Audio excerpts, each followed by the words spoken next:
So what are we doing here exactly? Are we like are we predicting or are we gonna Yo, are we fighting? yo, can you shut the fuck up? We might just fight out, bro. You're in the fucking Wow. intro. You fucking do this all the time. I can't believe this. You know what? You know what? We're just gonna. What's up, guys? SubXO here. With I guess you already heard him, JFBonken. Here to do a Hi. little. Get out of here. Here to do a little prediction video for Yuji versus Denji. And the reason we're doing this for this specific matchup is, well, me and JFBonken were actually considering uh, talking about this one on a video, but looks like, Death Battle's doing it themselves, so this gives us the chance to, get that energy out on a prediction a little bit. This matchup, honestly, is just new gen anime versus anime matchup. This is like hype as fuck. So I've been really interested to talk about it, and I have my predictions, or more so assumptions, on who would win in the video for Death Battle. But Jay Bonkin, what do you think overall, even about the matchup, about the who you think wins? All right. So I guess I'll go. I think this is an extremely close matchup. No matter what happens, this is one of the closer matchups that Battle has had. Um, it's a lot of stats versus hacks, but it's also like a lot of interpretation stuff. How you think like Denji would react to some of Yuji's abilities, how you think they would move on the battlefield, where you think their stats are placed. Hmm. And that really changes what happens in the fight and where they end up. I will admit that I am biased for Yuji.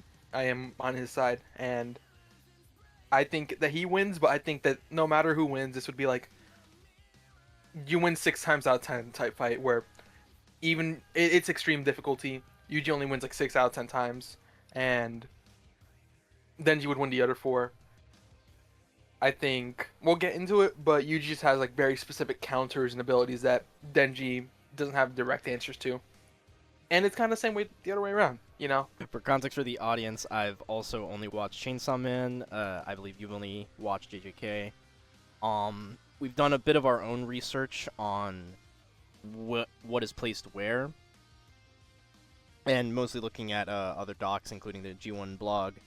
Uh, but we do have an idea of what is placed where, and honestly, for me, I think I agree with extreme difficulty. I've been flip-flopping on who really wins, but I do believe that Denji does have uh, his place as a more solidified win con, which is, my assumption is just through stats, but I guess we'll see just how much that really is, comparatively, because I actually have not seen much of JJK's upper limits, but I guess we'll get into it right now.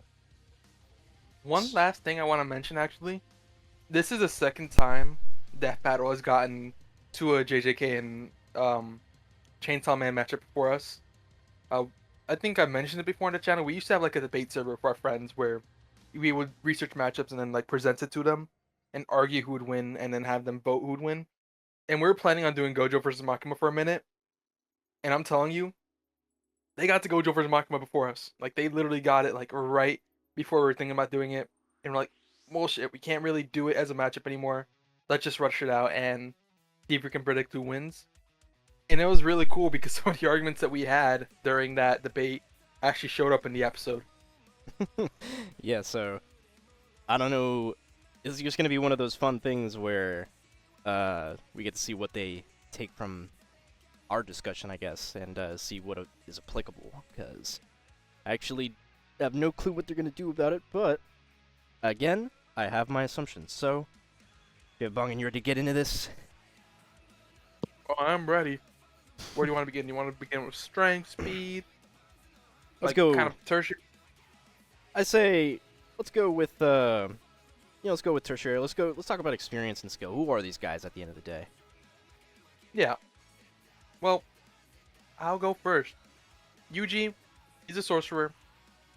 I'm gonna try and keep this simple, but He was a high school student. For some reason, he was freakishly strong, and he was in the occult club. He lived with his grandfather. His parents were just out the picture. And one day, his grandpa dies. He's kind of alone, and shit just kind of goes crazy from there. He gets involved with um, Jujutsu or cursed energy stuff. He eats Sukuna's finger, and he becomes basically a vessel for Sukuna, which is a super evil being from like 100 years ago. Um, he grew into a fighter. He was kind of forced to be a fighter. Gojo actually saved his life. Basically, they were going to just kill him because he was a threat and because he was inhabiting Sukuna. But yeah, he was able to train. He was able to get stronger. And by the time of Mojulo, which is like 68 years later, about, he is basically the strongest sorcerer in the world. He is heads and toes like above basically everybody else. And that's basically the gist of it. There's a lot of things that happen. I don't want to spoil everything. Um, but by the time Mojulo, in a versus sense, I guess, he would scale to or even upscale from basically every feat shown in Jujutsu Kaisen. Everything, even from Gojo and Sukuna, he should be on their level or even above their level because he's had 68 years to train and to fight. And that's like, wait, 68 in Mojulo? Yeah, yeah. It takes place about like 68 years later. Yeah, that is a lot of combat experience. Yeah. So just a couple, I guess, like skill feats that he has. He is a really quick learner. He was able to train with Yuta and learn reverse curse technique in a month. We'll get into it what exactly that is later, but it's actually very important for him. Even before being a sorcerer, he was already super acrobatic and he was already super strong. Um, Black Flashes, I'll get into why this is impressive later, but he was able to land up to 4 consecutive Black Flashes in one fight. He does know karate as well. He was trained a little bit by his grandpa, and he's able to improvise with his environment. He's able to maneuver around, and he's not just like running around like Gojo or standing right there, just kind of throwing giant energy blasts. Um, his fighting style is getting in close and just running the ones with people. And he's good at it. He, like I said, Mojulo, he learns a lot more and he becomes a lot more skilled. He has a lot more projectile range and whatnot, and we'll get into it. But that's like that's the basics. He's Okay, skilled, okay. he's strong, he's a quick learner, and then he also has 68 years to study and learn. Hmm. And many different curses, which I guess I don't know if there's any sort of applicable to Denji in that way, but that just goes to show how much he's really got under his belt, I suppose. Um, Yes, sir. I guess for Denji at least, you know, in the world of Chainsaw Man, devils exist, similar to whatchamacallit, JJK. They're based off of how much fear is surrounding that devil. I'm gonna get confused on that so many times. And for Denji at least, he's been fighting and like struggling to survive on the streets of Japan since he was a kid. He's fended off devils as his profession in in order to sell them off towards the mob, and that's how he got by. He did this with his little pal Puchita, which he just found also on the street, injured on the floor. But he helps him out, and they bond ever since then. So he's been pretty much fighting against devils ever since he was little, and up to the point now in Chainsaw Man, which is I would say around a couple of years, maybe just like 10 as like a straight shot, but what?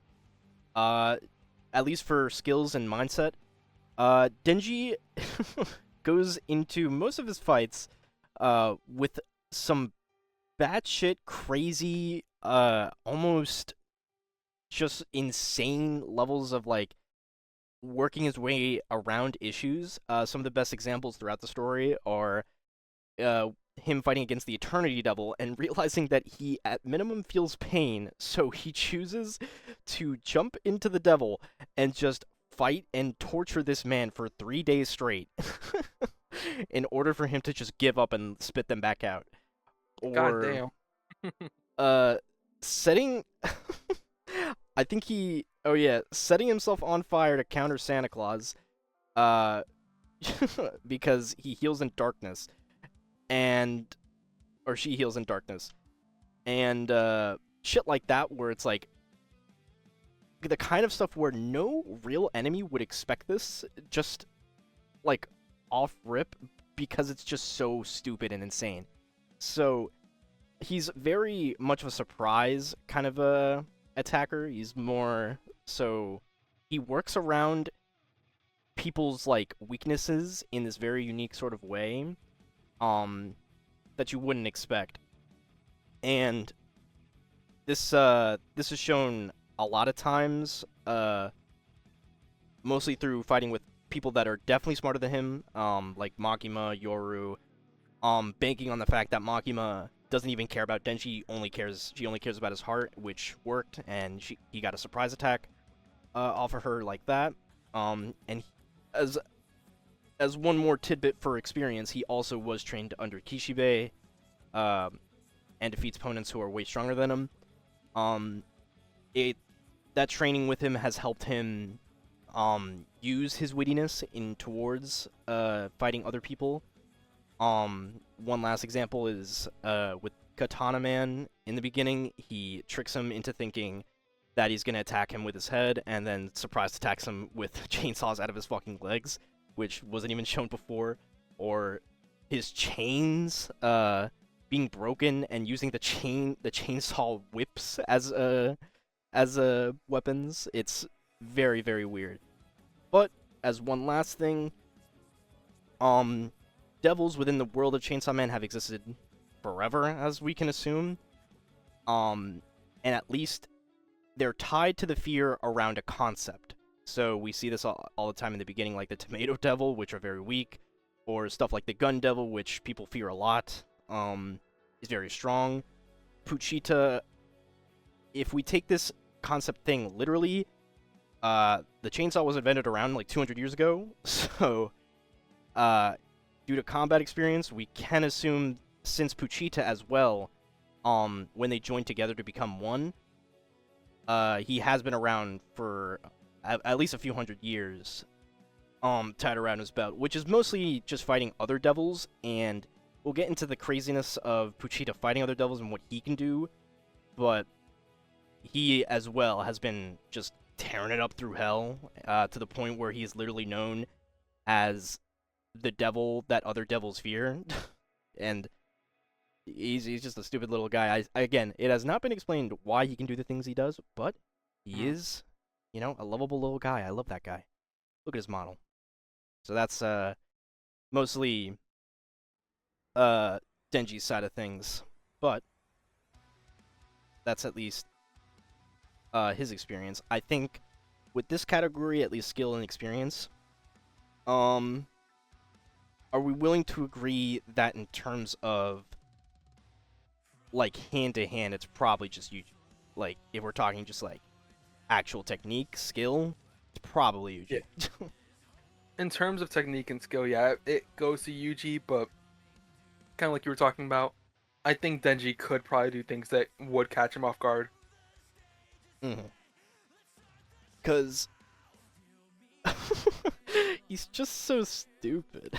Like, but in a good way that actually like helps him. He's very creative with his powers. I would even say more so than Yuji. So I think he would be able to surprise him a few times. But in terms of just like running the dukes, Denji is a bit feral, not to the point of like stupidity, like he's just like flailing his arms around, but he probably would get deuced up, duked up a storm by Yuji. So I guess for that category, I don't know what Death Battle would say, but I think I would lean Yuji, even though Puchita does have like presumably like 100 years of experience. Hmm. Um, I'm unsure if it's in that like that experience is more so with the different types of devils that he fights and less so like technique, if that makes any sense. Because I think the Chainsaw Devil Yeah. does fight in a similar way where he's like, you know, flailing arms around, just like eating up the devils, and that ability of being able to weaken devils in Chainsaw Man is the crux of his why he's so feared. I'm unsure if like he's just so skillful in throwing these chainsaws around that that's why everyone fears him. I'm pretty sure in terms of actual martial arts, Yuji does know obviously more. Yeah. So I don't think it would be a draw. I think I'm willing to give that point to Yuji at least. I think I think I could give it to Yuji as well, but I will say I'm not upset about like a draw and I guess like battle IQ. Mm-hmm. Like I guess it's more like Yuji's more like skilled and technical, while Denji's more like just out of the box and surprised. Mm-hmm. Then I guess honestly I am also willing to see a draw. I think some people think that's crazy just due to Mugello and like how much more like knowledgeable Yuji is with fighting. But it's just one of those things where it's like Denji is so like crafty and like weird that I do not legitimately believe Yuji would just like see some of the things he could do coming. Yeah, exactly. So that one's definitely, at least for Death Battle's sake, either a tie or leaning Yuji, if I had to pick one. Yeah, I agree. So that's Uh-huh. just with their experience. But abilities makes me want to kill myself. So let's talk about their stats. How about that? Okay. What do you got here for strength? Okay. Strength. Um, let's see. Just a little quick feat in the beginning. Before he ever learned curse energy, or before he even trained like physically, he was already, like I said, he's already very abnormally strong.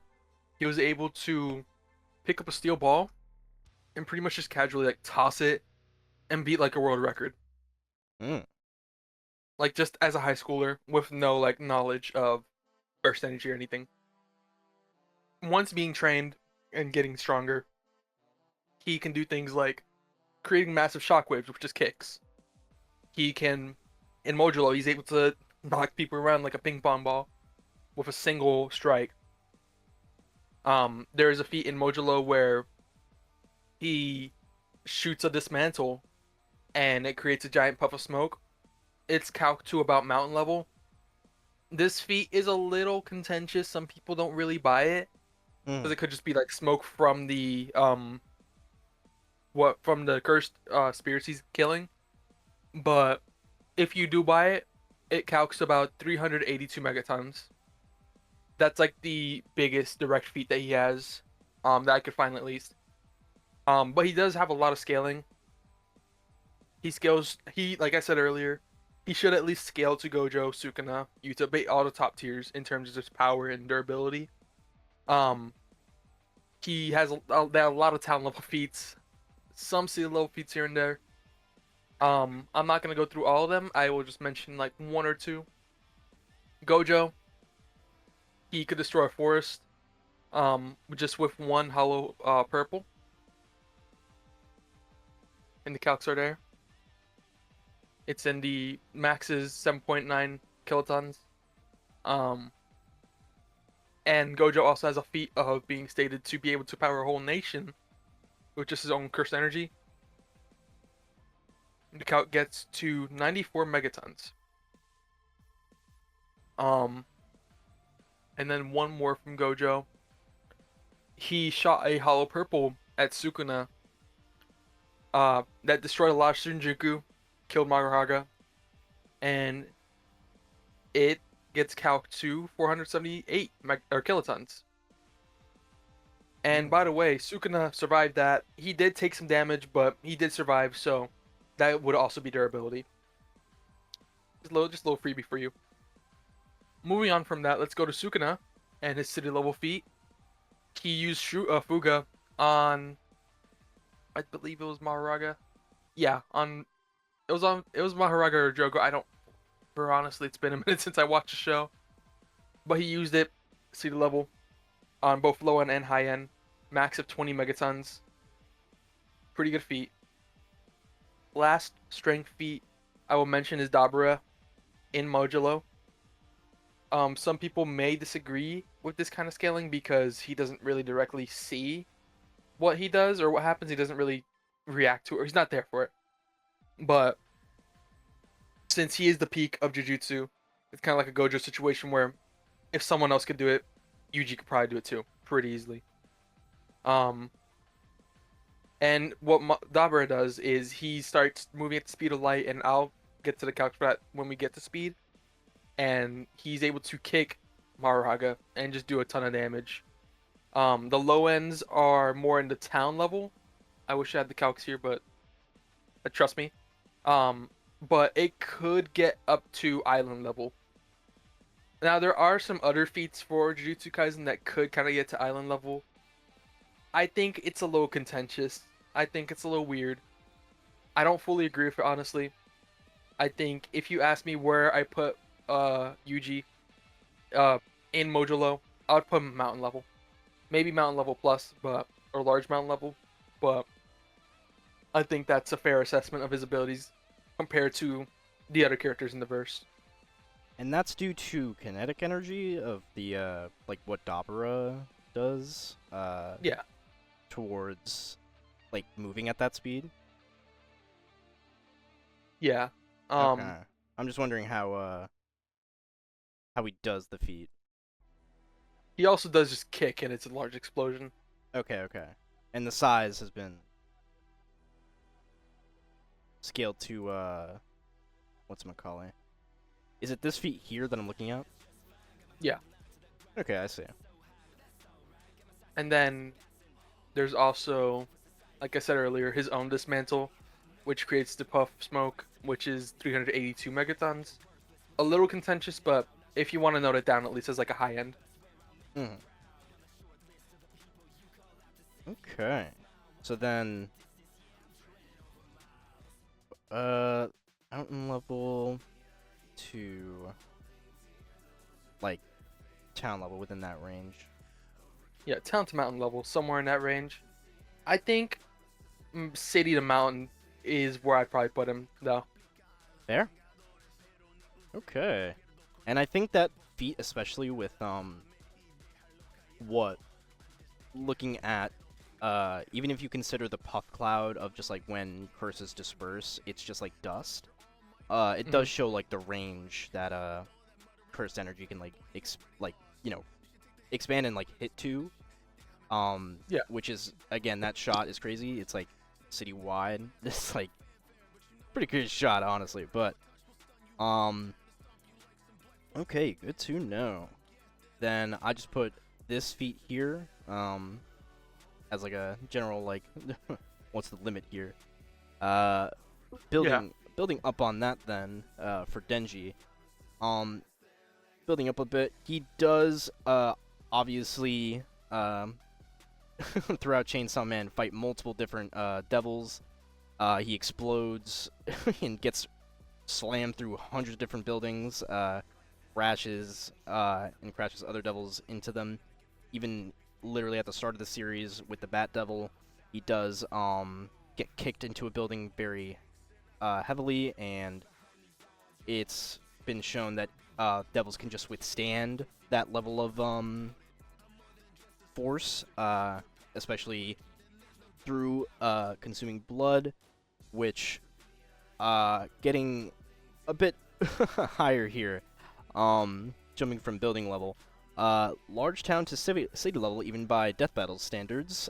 Even if we look at just Bakugo versus Reze, they consider the Typhoon Devil Storms to be around 413 kilotons, and according to Denji, it could destroy the entire city if the Typhoon Devil kept going, so that could be scaled higher into the megaton ranges, which is more of a statement than it's what it's actually shown. But at least for Death Battle's sake, they do consider that to be large town. And just off of that, we know the basis, the ground floor for what they would consider Denji to be. Obviously, they have not covered, Death Battle's not covered the latter half of either JJK or neither JJK or Chainsaw Man, but that's at least what they've said. Now, we're gonna take a real jump here. This is an actual feat that I feel is not actually contentious and something that is more recent, near the end of whatchamacallit, Chainsaw Man. I believe it to be yes, I think this one.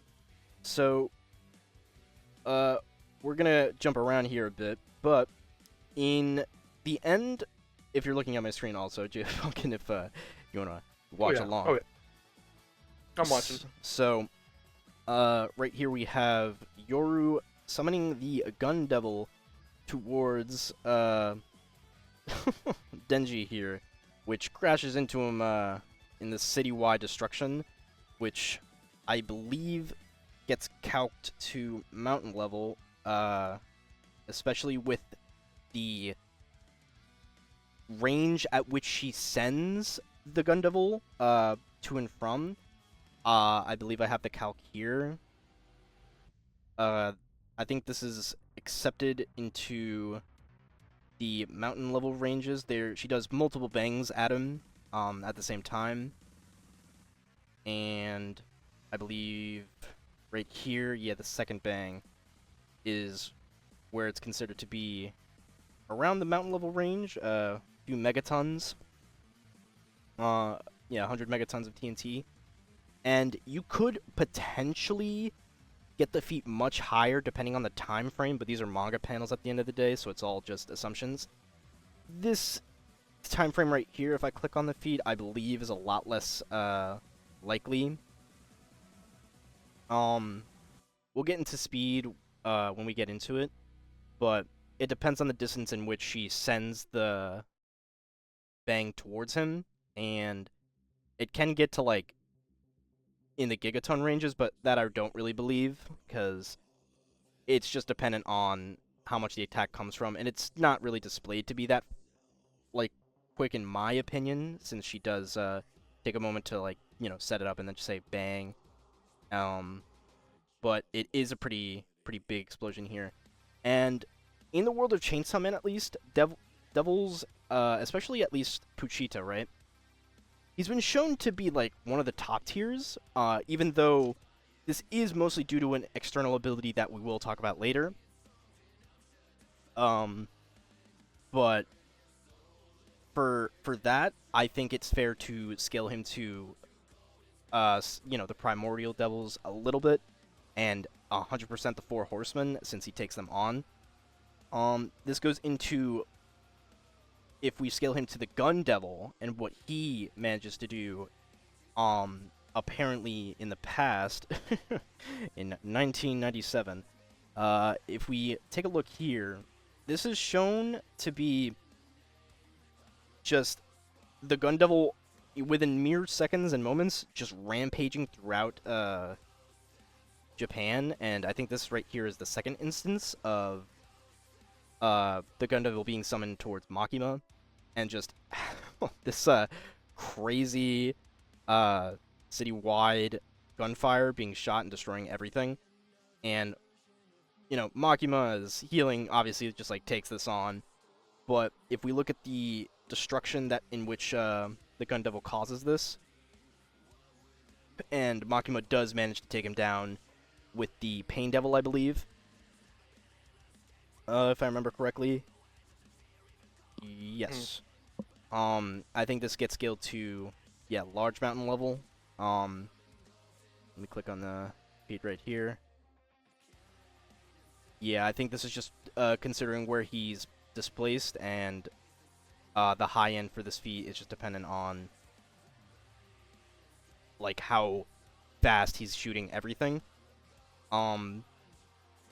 It does also get brought back when I think this is the most solid case you could possibly scale Denji to. That isn't just iffy, which I will bring up for the debatable ones. So, in the late half of Chainsaw Man, when Denji Man's fighting Yoru, Yoru summons the Gun Devil and I believe the Tank Devil as gauntlets. In which, if you don't know, by the way, Yoru is the War Devil essentially, right? She was weakened by Chainsaw Man, and she wants power back. So once she finally does reinvent nuclear bombs in war, she is able to. She has this really weird ability to compress like concepts into weapons, and it's tied to like her emotional feelings towards those concepts. So she can just drag these things as weapons to her, right? When Yoru made Gun Devil gauntlets and I think the Tank Devil gauntlet, the Gun Devil was being stored in Mount Elberus. And as you can see here, here's the explosion when she summons it, because it was stored inside, and it gets pulled all the way to her, and causes this giant explosion. It is mostly just like, imagine yours like the magnet, right? And she's just like, Gun Devil Gauntlet, and it just like suddenly like goes to her, in that moment. And if we look here, I think for the calc, from when it does this explosion and then goes all the way to her. And this is also within a mere instant, if you didn't know. She's getting slashed by Chainsaw Man here, and is about to get slashed again. And she's like questioning herself like, well, shit. You know what? I fucking love war. That's would I turn my own children into weapons? I probably would. So, within a mere instant, she just drags the shit all the way over here, and this does get calced out to be 1.5 gigatons, which I think is large mountain level. Okay.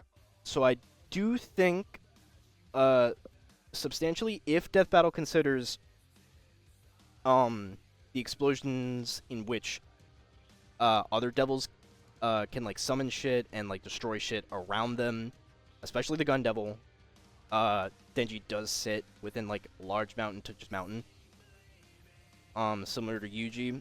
And if we look at the numbers here, I believe,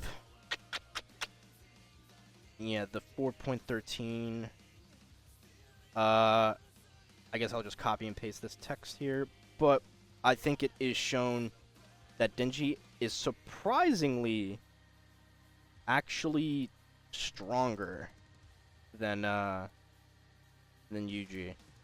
So I think we're gonna have to do like a side-by-side thing if you're looking at your calcs, just to like to fully decide. There is the 382 megatons from the giant like dismantle, I guess we'll include but let me see if there's anything else.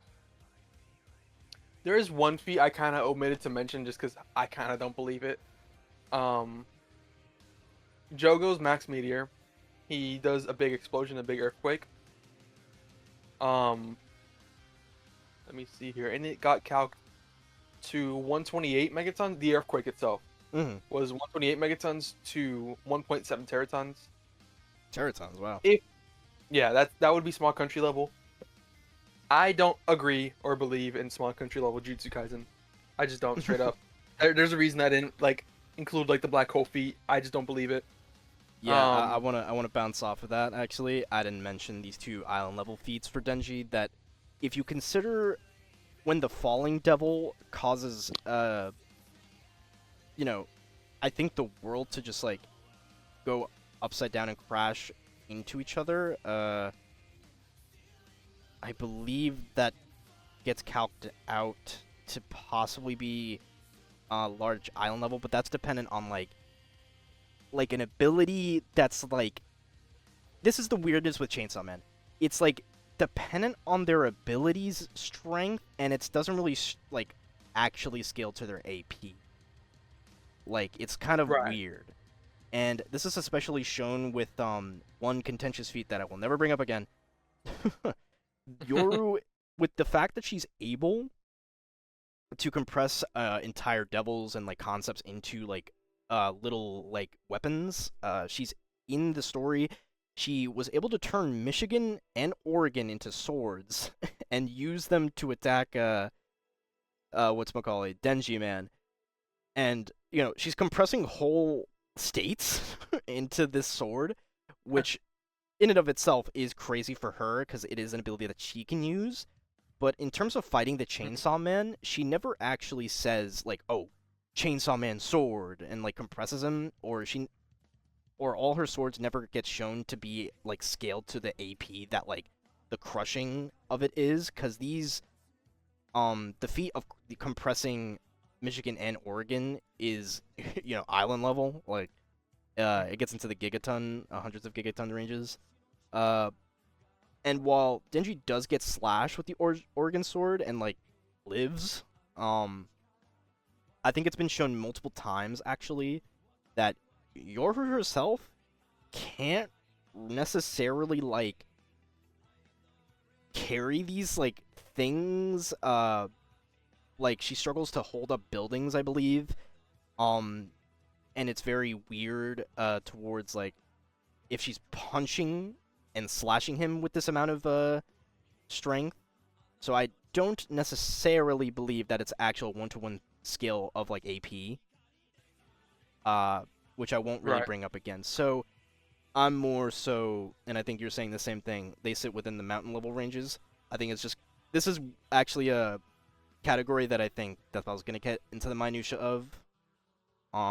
Since I think Yeah. it's really important for Denji in particular, but at least concretely, I do believe that like Gun Devil, when he scales to the Gun Devil, and the Gun Devil does explode like multiple different cities, and when Yoru summons the Gun Devil, she does create that mass explosion on the mountain that you saw.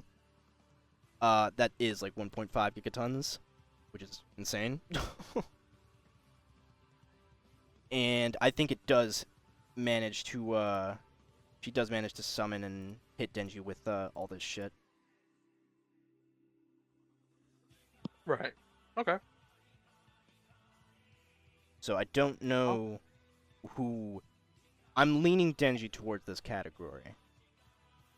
Is what I'm I trying to say, but I think we're gonna have to look at direct calcs for that. yeah.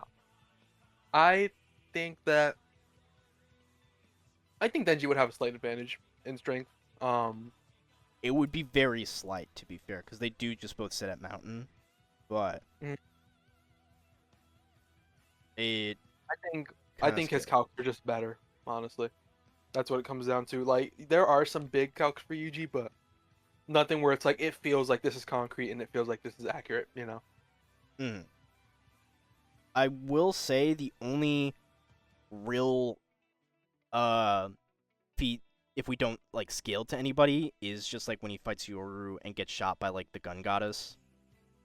And just like this right here getting apparently scaled to a mountain level with multiple bangs, but that would have to depend on how Death Battle does it. But I do actually believe they would probably um believe that, because I think Yuji's strongest feat is, even if we take the high end of like, oh, this like dust cloud is actually like an explosion. Mhm. I'm trying to see like the number they gave. Actually, let me go back to this. It was it's at the bottom of the Discord screenshot. 382. And then I think I actually have it written.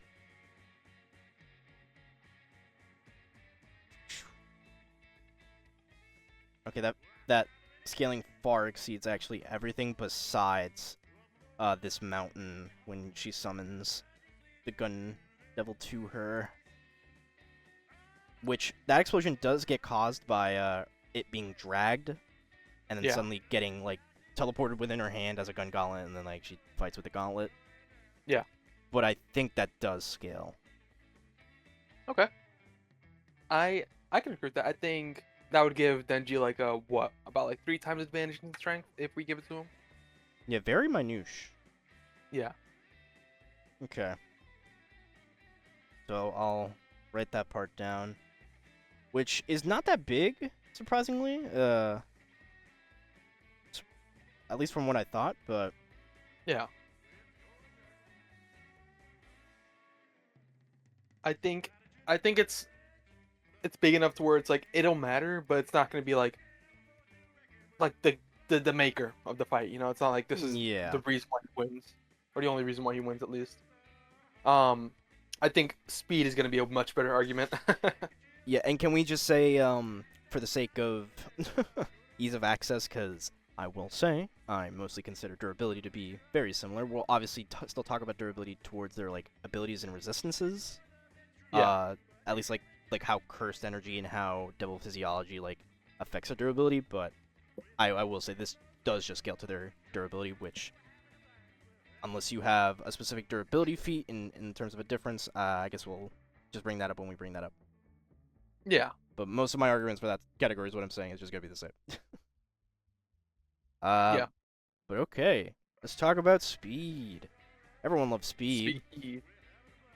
Okay. So for Yuji, See ya. JJK, speed. If you know anything about JJK power scaling, speed is extremely, extremely contentious. Mach Very 5. It's so fast. So I don't want to get into it too much, but even the author himself, Gege, was like, "Oh, well, speed is nonsensical at this point." And besides that, I think the top tiers in the verse do get faster. Um, you'll see mostly in the scaling that there are a lot of speed feats here that just kind of would eclipse the Mach 3, and it wouldn't make sense for Mach 3 to be the cap if these speed feats are allowed to exist or exist at all, you know? Unless you're like, oh, well, actually, they react like 10 seconds beforehand, which doesn't make sense for most of these, but we'll get into it. Mm. I'd take a sip there. I say So, talk about what Death Battle's already talked about, which is at least shown, if I believe, yeah, Mahito versus Shigaraki. Yeah. Yeah, Black Flash. the Black Flash feat, I think that'll probably be the cap of what they put on the verse. Maybe they'll do a little more, because there are some extra feats down below that you might see when we get to it. But yeah, low end of 284, high end of Mach 932.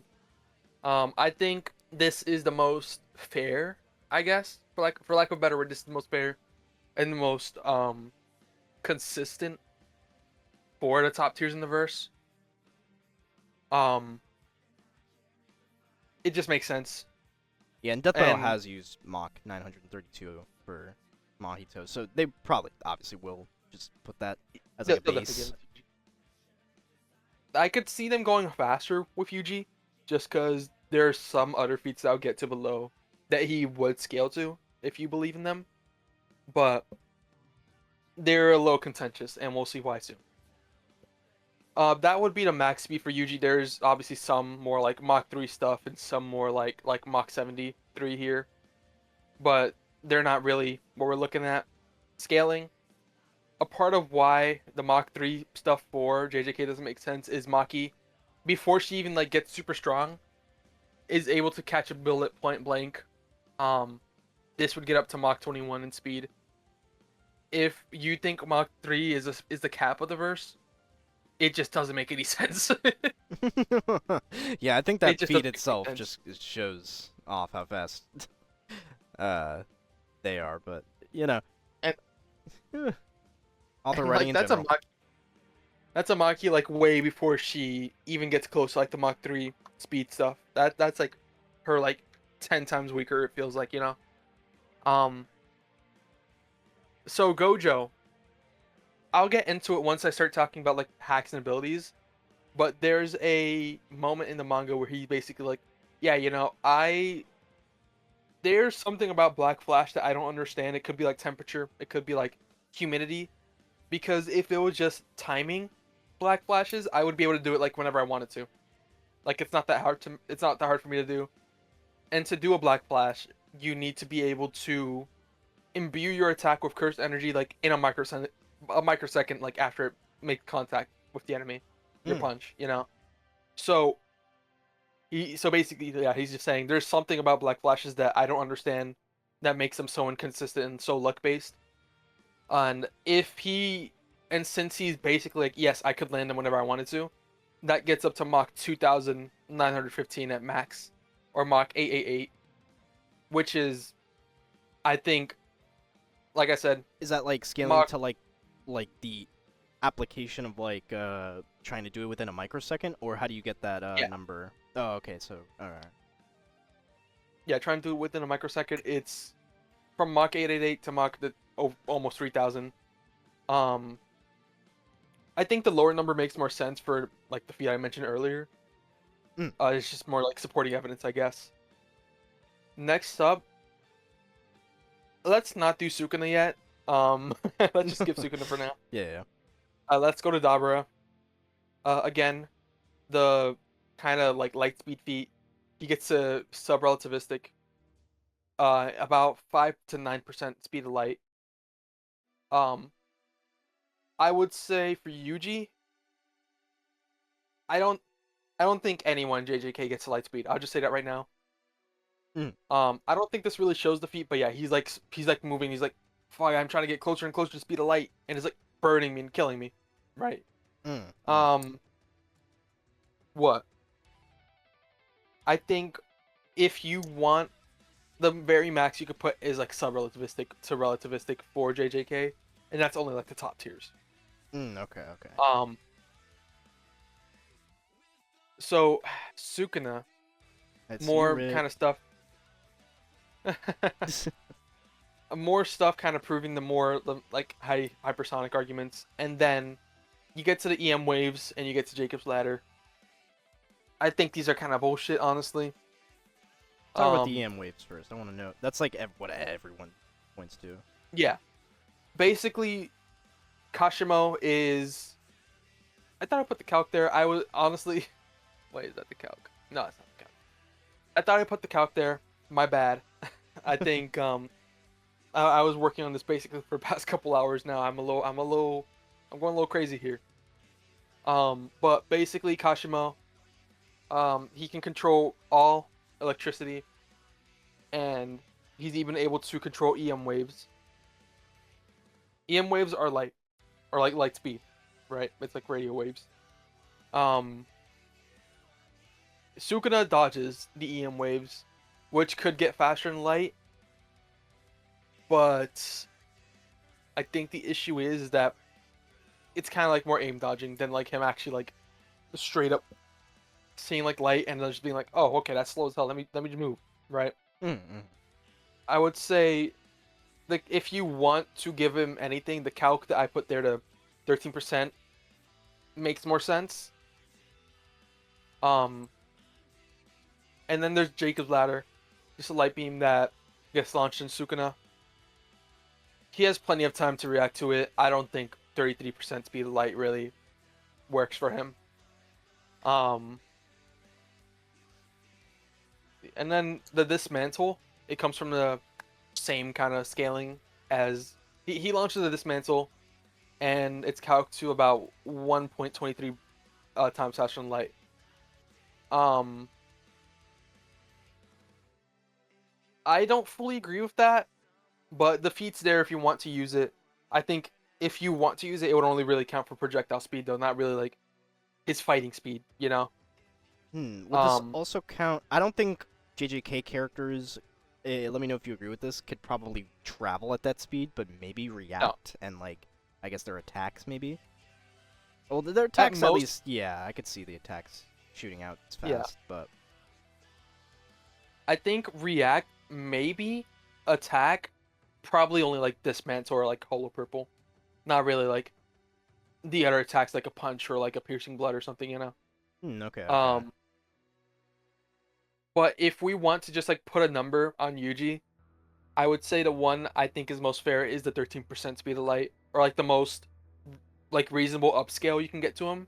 Mm. If you want like more of a low ball or like a low end, I think the 900 Mach 900 feet is it makes more sense. All reliable. Yeah. So basically, reliable is Mach 900. The max I would agree with or think is fair is 13% speed of light. Okay, and then teacher, I have one last question. Okay. Um, with the EM wave feat in general, isn't that also like an ability that's less so like how do I even put this? Like I forget how who's shooting this attack again? It was a Kashimo. Yeah, Kashimo. I believe he controls uh like his what's ability in a certain way to where like it wouldn't directly scale to like any like speed that would like travel between like this I think I saw it in the G1 blog as like an argument for like how this feat is not less so like as reactionary as you would think it would be. Like I'm wondering cuz let's just say this, right? Yep. Like say this is full on EM waves coming at him and I just want to know this. Does Sukuna like securely like dodge this? Like what is like really like happening in this these like few manga panels cuz I see this brought up a lot of times as like the only real substantial like speed like or fast and light speed feat in JJK, but I'm wondering like why is it iffy in that sort of sense to you? I think a part of it is just the fact that it's so much higher than like everything else in the verse. Um, on top of that, it's more of like a reaction feat or like a reaction feat to Kashimo than it is to him being like, oh wow, look at that light attack. I'm gonna dodge a light attack because as you can see, I just posted the actual like I guess feat there of what happens. Sukuna sees his hand and he dodges out the way before the attack is shot out. It's not like he sees a wave and he's like, oh shit, I need to move out the way. You know? Oh, I see. Yeah. Like so besides the fact that it's so much faster than like anything else in the verse, it also it's not really him reacting to the attack itself, it's him reacting to Kashima. And there's no real statement saying that Kashima's actually moving that fast himself. Okay, okay, okay. So it's more so reacting to the person, less so the attack. Yeah, exactly. Yeah, because I see this feat obviously get scrutinized due to a lot of like what JJK is like limited for, but I want to look at that feat like less so about oh, like it doesn't make too much sense within the context of the story. I want to look at it as like the feat itself, like why doesn't it count? And I see okay with this panel it makes more sense. Yeah. Okay. So I don't agree with it. I just put it here just I guess as a wank. I don't agree with it though. I think the best you can get for them is 13% speed of light. And it's kind of a similar thing for Jacob's ladder. Um yes, it's a light beam being launched at the ground, but Sukuna has more than enough time to react to it and get out the way. You know, it's not like he's like waiting till the last second and fucking moving out the way like he splashed or something. Hmm. Okay, okay. Then alright, we'll keep that in mind in terms of the glaze when we glaze each combatant, but for Denji at least, this is going less so for the latter half, or like the, or more so for the latter half of Chainsaw Man than anything before. But I think it's nice to at least build up a bit. So, a lot more substantial stuff that I want to look at is at least from the anime and how they look at it. Shut your ass up. More so how the anime and how they do it. But in beginning of Chainsaw Man, it's shown that Katana Man can move faster than the eye can track, because in this early in the manga, Aki obviously fights him, and Katana Man's most iconic attack is when he sets up himself crouched down and then suddenly dashes behind the opponent, and just slashes them in half. Nothing personnel, kid. Yeah, I'm not gonna lie, that's his. I'm gonna be honest, he kind of stole that. But as I explained before, Denji did manage to get a sneak attack on the guy that does this, and completely slice him in half. Um, and there's multiple hypersonic showings, in Chainsaw Man. Denji himself, which, yes, I am using this gag. Fuck you all. This is so funny. I want it to count. In this moment, I think this is Yoshido being like, too bad if you came with me, you would sleep with all the women you want. This is Denji just fighting between who he wants to be as like master. And once he says that, he walks out the door, down the staircase, doesn't even see him. And then he ends up right here because he says that shit. That's how much this guy loves women, by the way. I don't think Death Battle is so much of a... I mean, I don't know after Groove versus Megamind, but I don't think the fight would start off of their argument of boobs versus ass, but goddamn, does that man love Yeah. women. Let's go even higher, though. These two I actually have calcs for. Aki using, when he sadly gets controlled over by the Gun Devil, he is using the Gun Devil's powers, which, if we actually go back to Gojo versus Makima, and, whatchamacallit, Bakugo versus Reze, this is Death Battle's own calc for the series, in which I think this would be the baseline, that we're going off of. I think it's like Mach, 500 is what they consider. Right. I believe. Okay, for some reason the link didn't work because I actually saved the time. But I'll just click to it right here. I think the number they gave is directly that, which is actually slower than how they would probably view the matchup now, because I think they did consider Makima to be a bit faster, but Mach 510 is way Yeah. way slower than what Denji at least can do now, and especially probably even like Gojo at the time. I could pull up Gojo versus Makima, but don't worry, we have way more concrete speed feats.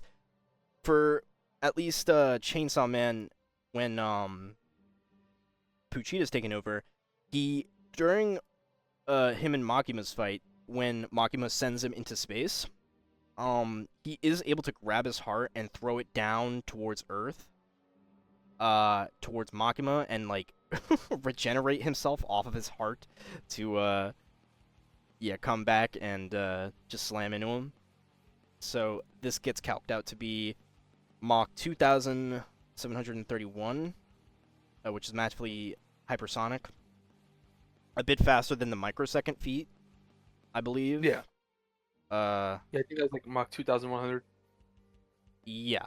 So this is really substantial with at least attack speed, but he is also throwing it at that speed in order to even reach there. And we're getting into two feats that are pretty concrete, to be honest. And I think goes to show another advantage that obviously a lot of people have already been saying. So during Yoru and Chainsaw Man's fight, Yoru again has the power to conjure weapons and create, weapons out of literally anything.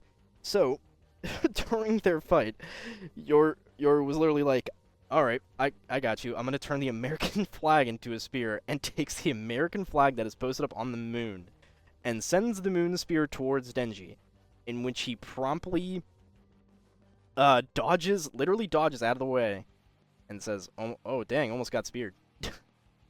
Which does get calced out to be a little bit faster than light, pretty just dead set on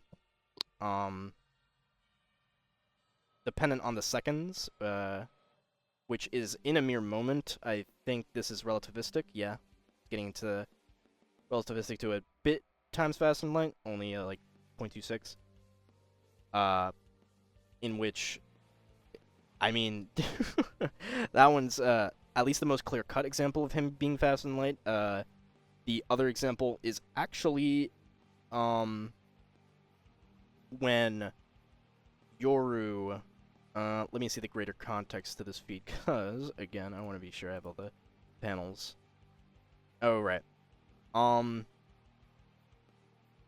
She was able. Oh yeah. Denji himself, right, was able to intercept Yoru turning death into a sword and just being able to, get an OP sword out of that. Able to slash, and off that we can definitely assume that within this few seconds of her being like blindsided, being like, Denji is somewhat faster, or at least comparable to Yoru. So when we look at that, this is going to go back to that mountain feat that you actually saw. So this is greater context and more panels. So as we can see, Denji Man is about to slash Yoru. She's considering her own thoughts on this war shit, and she's just like, come to mother, tanking gun, devil, turning them to the gauntlets. The tank devil is off the Gulf of Mexico in this facility and gets just brought to her. And as we saw earlier, Mount Elbrus, Soviet Union, gets captured and like it's sent back and gets directly hit into Denji as like a I guess more of a separate attack from the gauntlets, but this mere instance of her about to get slashed and then sending these two different devils off different coasts of the of Earth, different continents, is calculated out to be 3 times faster than light. Almost 3.5, I think. Yeah, 3.5. So this one is pretty crazy, to be honest. Yeah. And I guess you could possibly say that, like, maybe her bringing them to her is a bit different since it's an ability, but like she's able to call these and like create them into weapons and then hit Denji all within these mere moments. So it is pretty substantial that this is her speed. This isn't just like, oh, she's bringing him to the gauntlets within this like weird sort of, basically it's not like the argument for like the swords and like how weird compressing swords are. Yeah. This one's a pretty substantial, oh, she's literally about to get hit, is literally able to send these two objects to her at this exact moment and is able to counterattack through that distance.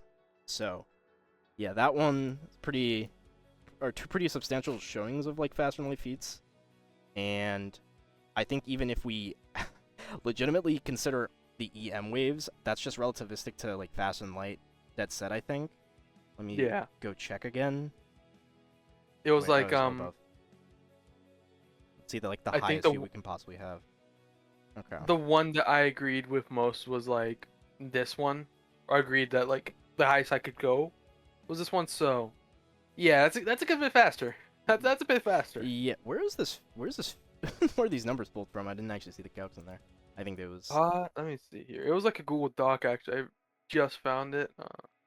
Either way, I do see the highest in this doc. The one that you say that you were reliably like confident on is just like the dismantle speed is like just faster than light, Yeah. only slightly. Meanwhile, Not by much. even if you take that feat in glaze, he's still like 2 times faster.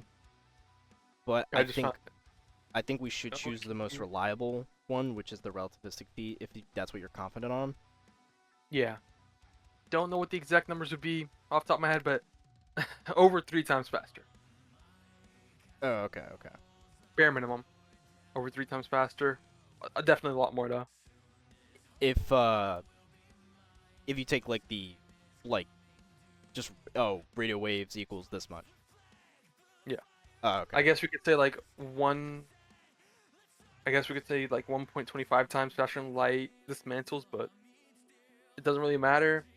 Denji's faster. We can say that pretty confidently. Yeah, and of course, these these are like these look like small margins. I do want to call out the fact that it's like yeah, at minimum, even if we like you just said the dismantle speed, like fast and light versus like 2 times fast and light, I don't think we can fully conceptualize like how much faster 2 times fast and light is. Yeah. So is I think if I remember on the doc, sorry viewers, if I am wrong, I think that's like 30 something, 36 times faster, Yeah. than Yuji is, which I believe that to be, we're getting into the speed blitzing, Yeah. ranges of at least in terms of just like running around doing shit. Hmm. But this is pretty crazy, and I do believe that Death Battle would not overlook the at least Moon Spear feat, and even if they do the microsecond, uh, like doing black flashes within a microsecond stuff, that's like massively hypersonic versus faster than light, or Yeah. just directly, just faster than light, like yeah, 1.225 if we're looking at the like low ends, which Mhm. is still insane of a difference. So And yeah, just just to note as well, like the relativistic speed is the highest that I could personally go with. If we're going by Death Battle, they might not even take that. They might cap Yuji at like 900 or Mach 900 or the Mach 2000, which would make the gap like huge, like probably yeah, like 1,000 times difference. You know? yeah, that would be insane. I still believe. I don't know if they're really gonna. Do you believe they were gonna bring up the Sukuna feat? That's hard to say, honestly. Would they just do a Gojo vs Makima black box again? That's my question. I probably black box. Honestly, they'll probably be like, oh, Denji's faster, and then the black box be like, oh, there's possible light speed feats for Sukuna, but not only are they contested, but if we wanted to, there's way faster feats for Denji as well to have an advantage. You know? That are way more concrete in this instance. Yeah. Okay, so that'll be their speeds for now. Um, Alright, durability slash resistances, I guess slash stamina, whatever you call it. I Yeah. believe we can just substantially say for anything, on both sides, we can just look at their AP and just directly scale to who they fight. I will say, in the world of Chainsaw Man at least, they are shown to be a bit squishy. Most of the attacks they do survive are due to their like, you know, regeneration. Regeneration. Yeah. Yeah. So, I actually will say Denji is very squishy in that sense. Most of fights on both ends of Chainsaw Man are like them hitting at this like punch, but it's mostly like them surviving due to their either it's just mostly their devil physiology regenerating from it, Right. which isn't really a knock, just more so how OP their healing is. But I don't know if you have any substantial other durability feats, or if you're just gonna go straight into stamina. Durability. Um, it's mostly stamina feats again with kind of like I guess with just how versus scaling goes. Strength feats would usually go to durability feats. The one thing I'll mention is that a lot of the durability for Yuji would require curse energy. Um, Okay. if he's think like chakra from Naruto or something, where if he's out of it, his durability and his strength would like go down by a lot. He's probably not gonna run out in the course of a fight though, like this, because in Modulo again, he just has so much curse energy. He has like the most curse energy possible. I think I mentioned it to you before we got on the call and started recording and whatnot. The whole thing about Yuji and Modulo is that he is basically the peak of the verse, and all the things that people said were kind of impossible, like during the story, or like were really hard to do, he just kind of does casually, you know. Hmm. Um, what? There early on in the story, when Sukuna first takes over his body, he does rip Yuji's heart out, and Yuji is able to like survive and speak for a few seconds. This is, like I said, super early on, so probably now he would be able to survive a little longer, and of course he has regeneration, keep to bring back his heart. Um, when Sukuna switches bodies, he does punch Yuji through like a bunch of buildings, like pretty far, and Yuji kind of just like gets back up pretty soon after. I don't have the panel of him getting up, but he does, believe me. Okay. Um, he and then throughout the battle with Sukuna throws a lot of like dismantles and cleaves at him, and he just kind of is able to get back up using regeneration, his own durability. He just survives and gets back up and keeps fighting. And the last one I really want to mention is when he walked through just a shit ton of dismantles from Sukuna. Like, if you pull the panel on screen, just like, yeah, just like he's just walking through it, like, not tanking it, obviously. But he's walking. Yeah, I was gonna say, aren't dismantles shown to just like instantly split like the target? This man's just walking through them. Yeah, kind of. I'll get into how dismantle works once we get to hacks, but yeah. That's basically it in terms of like stamina. I guess the best thing Oh, go to ahead. show within this category is their regeneration. So I guess show off if you have any more like this, where the brunt of their like, what's the limit of his healing? So he's able to reattach his limbs if you go down to hacks and you go down to blood manipulation. He's able to detach and reattach his limbs. So yeah, like as you can see here, he can cut off his limbs or and then reattach them, and he like just through his blood he can just reattach them. Um, Okay. I think in RCT, yeah, it's just the same feats from earlier where he's just getting cut through a bunch, and he's like missing limbs or even parts of his body are just getting cut apart, and he just keeps coming back from them like Can brand new. can he survive stuff like brain or heart attacks and like still Heart, regenerate from those? heart, yes, I think he would be able to. Um, could he create a new heart completely from scratch? I'm honestly not 100% sure about that. Brain depends on the lethality.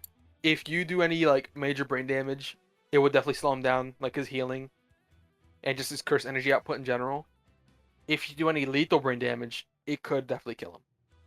Then I see here that he was also able to fight for like 22 minutes with Mahito.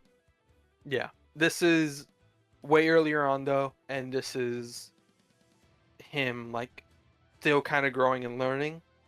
By the time of Modulo, he should be. I think if I had to put a time on it for how long he could fight with his cursed energy reserves, probably for a good couple hours, without before starting to get like really tired. And then that one just like kind of, it's a pretty cool feat. Is it just scaling to Maki? Yeah, and he should also probably upscale from this feat, obviously. In Modulo.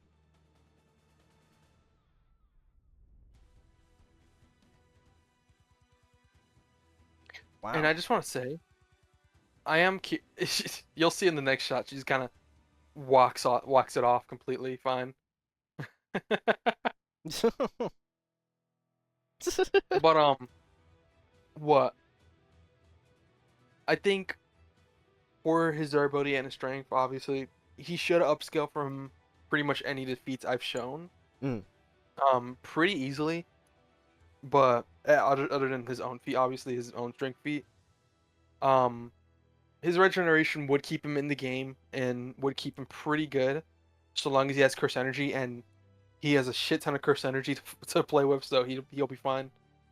Um, Okay. I think literally the only thing that could really take him out would be any brain attacks, I or like know I guess Gojo maybe cutting his head off. survived getting like a bunch of like small like brain aneurysms or whatever, and still being able to regenerate that, but I guess a more like solid attack through there would Yeah, like still kill him, I guess. I actually considered putting that feat in the dock. I was really close to putting it on. I'm sure Yuji could probably recreate something like that of just like refreshing his brain or something, but it's not something he did. It didn't really feel right like to put it in, you know. Oh, is that more of a like yeah, Gojo being able to reset his brain sort of a thing? I thought that was more so just general cursed energy healing or RCT. It's kind of like that, but it was also kind of a Gojo thing as well, where I believe it was due to his own kind of abilities that he was able to do something like that. Let me actually confirm that. Okay. I guess while you confirm it, I could go into my own durability stuff. Um, I guess just to give groundwork again, he was able to survive the Bat Devil's attacks, which completely slammed these few buildings, and he's completely fine after that. Still able to walk through it with a bunch of broken bones. I believe here he's fighting, whatchamacallit, yeah, the Cockroach Devil. And he's also able to survive just crashing into buildings pretty substantially. Whatchamacallit, especially if we go back to Reze, like Reze's arc, he is able to Hmm. survive multiple of her explosions, but I think throughout the actual destruction itself, it is shown that like it's mostly due to his regenerative like body.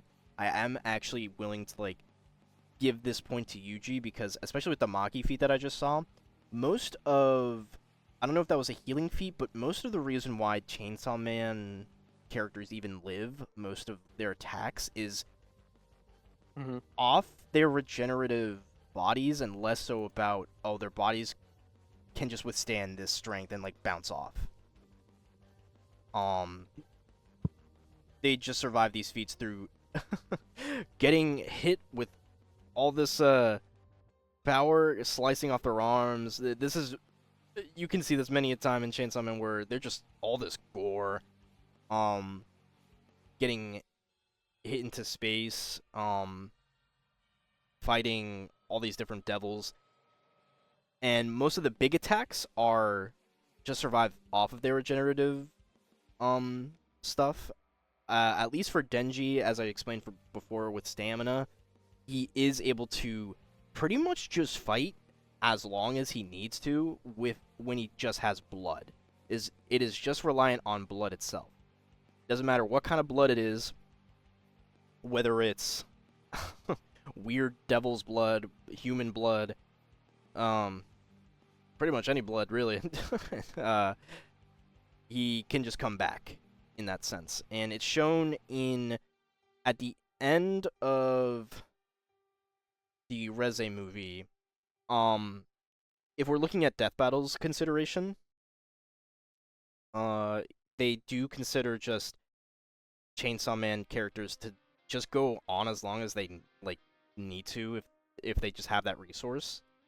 Um, Right. so I do think if this was if this was a battle of attrition, which I'm gonna be honest, it isn't.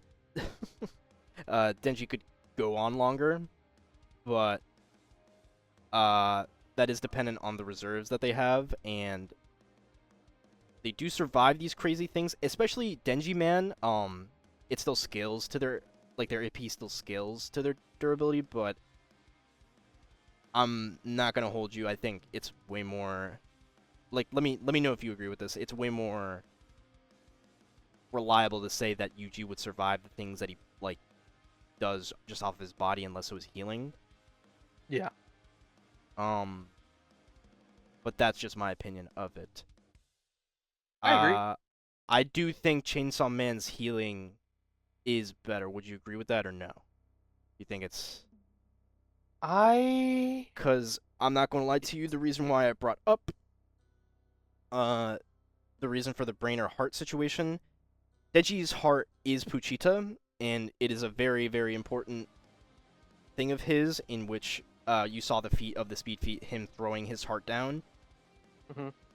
You know, it's just dependent on their blood reserves, and for some reason, him grabbing his heart out of his fucking body and throwing it down is somehow enough blood to just regenerate off of only his heart. But that is, like, I guess a weak spot of his. But Right. even besides that, he's damaged. He's gotten damaged so fucking much. He can reattach. He can just regrow limbs, regrow any part of his body. And this is more of a different ability that we'll see in Resistances once we go into it. But he can even, like, avoid mind attacks by just cutting up his brain and just, like, it not even mattering. The Fall Devil's ability, by the way, is just being able to put your mind at this trance and, like, floating up in the air and just, like, yeah, reminding you of your trauma.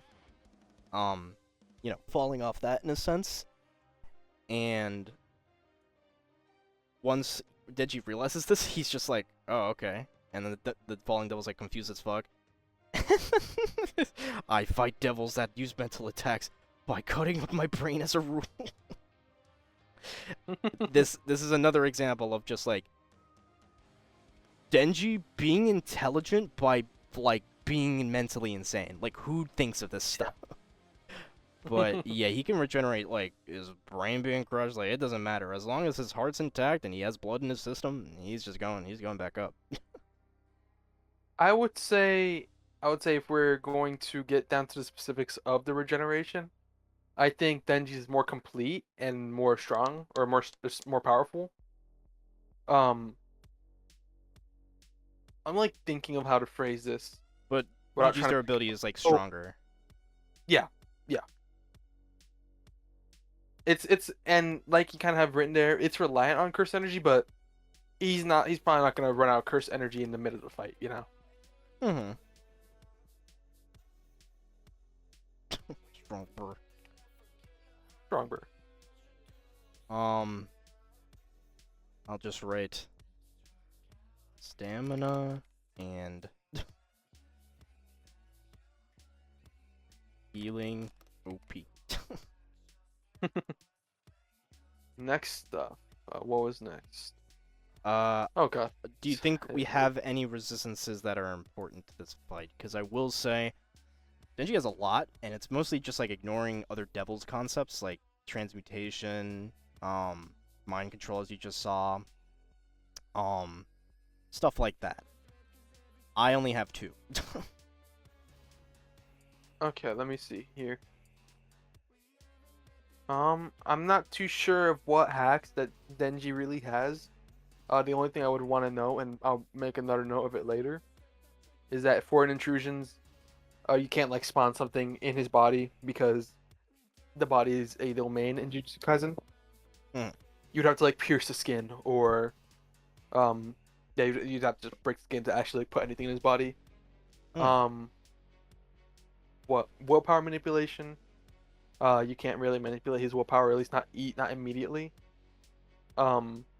Extreme temperatures, he can resist heat. And he can break out of ice. I don't think Denji really has any, like, hacksy stuff, though. At least off the top of my head. Are we still talking about resistances in this sense? Because I feel like Yeah. most of Denji's, like, attacking is straightforward. I think reverse curse energy is really the only thing that, like, Yuji really needs in terms of, like, resistances. I don't know if there's any specific cool ones that, like, relate to this, but I really only have 2 and maybe 3. So, at least to my knowledge of Yuji's abilities, the only real stuff that matters is some that I'll bring up. So, in the Chainsaw Man Buddy Stories novel, which is an official thing that was whatchamacallit, like, is backed by Fujimoto. He's able to ignore acid being, like, poured all over him, and, like, pretty much, yeah, as I only read this a bit, it was able to, like, you know, kill humans within, like, a couple seconds, just like regular acid, like stomach acid, but Denji's just able to withstand and just like power through it, which I think is a very clear indication that Yuji's while Yuji's blood manipulation is useful, his own cursed blood being like kind of like cursed blood is weird and that it is poison. I don't think it really would affect Denji in any way if he ate Yuji's blood. He would kind of consider it to be similar to actually just devil's blood and how like it would probably taste disgusting, but it really wouldn't hinder him. Especially with other fiends like the violence fiend who does use poison and being next to this guy fighting in a room full of entrapped zombies doesn't really bother him. But the acid feat also shows that he could eat the poison and it would probably get him sick for a second, but his healing would just outright like get rid of it. So him eating Yuji's blood would not hinder him in the way that you would probably think, but the blood manipulation, I mean, I see this really funny visual where Yuji's blood gets eaten. He's like, all right. He gets spawns like a bunch of spears inside of him, like he's like fucking power, and he's just like, ow, and then he just like keeps eating the blood and keeps regenerating. So it's just like, he could blow up the blood inside his body. He's just gonna keep eating Yuji's blood and keep exploding, and it's not gonna he's not gonna stop regenerating. And then the other thing that I thought was important at the end of Chainsaw Man, if you don't know, there's like a bunch of other devils that play. Obviously, Denji eats a bunch of devil concepts that get just deleted. But most of them do have some weird hacks, like the aging devil being able to send devils to this realm where their powers do not work. And during this whole altercation, Denji was still able to like will his like I don't even know how to explain this. Like Puchita was in the real world, right? While Denji was in the aging devil's world, and yet they were still able to be connected via their like stomachs. And it kind of goes to show that he can still like interact with like Puchita within the real world. Like this is them being separated. And him, if I remember from like briefing these panels, he also revs his heart to help Puchita in the real world. He's also able to vomit up shit that the Chainsaw Man has also vomited. It's a really funny panel. But it shows that the reason why I bring that up, domain expansions, if Denji did the idea of separating himself from Puchita and Puchita's fighting and he gets hit with domain expansion, he can help him out still in that realm. And he could use his stomach to like send things through there to help Puchita out, but that's about it. He was also these last two are ones that I briefly looked over. It's death manipulation and conceptual erasure.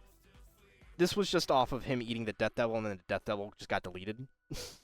But I believe it to be that more of a hacks thing rather than like, oh, he could survive like being conceptually erased. It's less so that, it's more so like weird like technicalities of their powers. Like Chainsaw Man at the end of the manga, Puchita eats himself, and again, Puchita's powers show that he's able to erase concepts, but for some reason in the new world that he creates, Denji still has a chainsaw, so I guess it got reinvented in that way, but I don't know. I'm not a scientist. I don't know how he did that. I don't know how he recreated them out. Chainsaw and you're a man? What?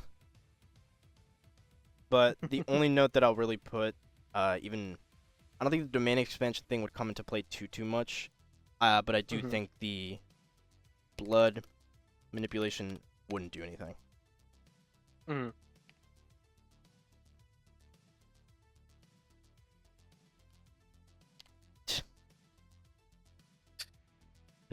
All right. But that's all it is with durability, and I'm willing to give Yuji more of a fact that he is stronger in that sense. Yeah. All right. I guess it's time for hacks. It's the last category, people. It's hacks. Woo! Woo! This tortured both We're, of us. We do these things for we're you. so close. We love you. We do. You need to like and subscribe, and can you put the hello neighbor like and subscribe thing No. here? No. Okay, fine. It's right here, right now. It's right here. Give it a second. Oh, there it is. There he is. There he is. Okay. Okay. So physiology. Yuji's body. I kind of implied it earlier. Kind of weird. I'm not gonna get too much into like the lore, just because a lot of these people haven't actually read the manga. But he wasn't created normally, like just born normal. He was created with Kenjaku, and he had a hand to play in Yuji's creation because he wanted him to be a vessel for Sukuna. Uh, but going beyond that, Yuji can see and interact with cursed spirits, which are invisible to the naked eye. I was going to say, if you can even make it brief, what's this weird way of like the world of Jujutsu Kaisen where like human beings can't like even understand what the powers are? Like, what's that all about? It's basically like cursed energy. I'm gonna get into it a little later once I actually start talking about cursed energy. But it's something that every human naturally has and naturally creates because it spawns from like negative emotions like your jealousy, anger, sadness, greed, etc., etc. Um, the thing about it is that every human creates it, but not every human can manipulate it. So like most people in JJK only have a very tiny amount of curse energy. Um, while everyone else is kind of like, well, and then you have sorcerers who actually can create more cursed energy and can actually see the cursed spirits. Some people are able to see cursed spirits just naturally, but it's kind of just random. It's not like, oh, this person specifically can, unless you're Gojo and Yuji. I guess those two specifically can. you know. Um, what? That's basically the gist of it. Cursed spirits exist from cursed energy and the kind of emotions that people give off, and some cursed spirits kind of like to hang around certain people. Most of them are kind of like negligent, like little tricksters, ghosts, whatever. And then you get to the point where like they become higher grade and become more dangerous threats. And that's mostly where the focus of the series is. Um, but yeah, he can use cursed energy and he can see cursed spirits. Cursed energy, it's not really noted a lot in the series later on, just because basically everyone has cursed energy. But there is kind of a thing that it does that it can mentally, you can be mentally and physically like degraded from being nearby cursed energy. So I don't. It would take a bit before it would like really start killing what's his face Denji or anything, right? It's like it's gonna be instantly like Denji's around Yuji. He punches him once and like he starts fucking dying. But it would come into effect. It would slowly degrade him mentally and physically. Maybe he could out regenerate, honestly, but still. I do believe that unless it's like, dude, like physically, it would just regenerate. I believe, especially with sickness. He's resisted like zombification and shit like that. Right. And if it's mental, like I just showed, it's that weird thing with the resistances Yeah. where he could just, for some reason, just shoot his brain out and ignore all mental stuff. But if it's spiritual, that's a whole other thing. I don't know. It's kind of spiritual. It's kind of spiritual, kind of physical. Um, think of it as it's kind of like a curse. It's not really like radiation or like a disease. It's like straight up being cursed. Okay. And I think probably what they'll do, they'll say that Denji has some kind of cursed energy, and he's able to resist it because they kind of did verse equalization last time they did a matchup like this.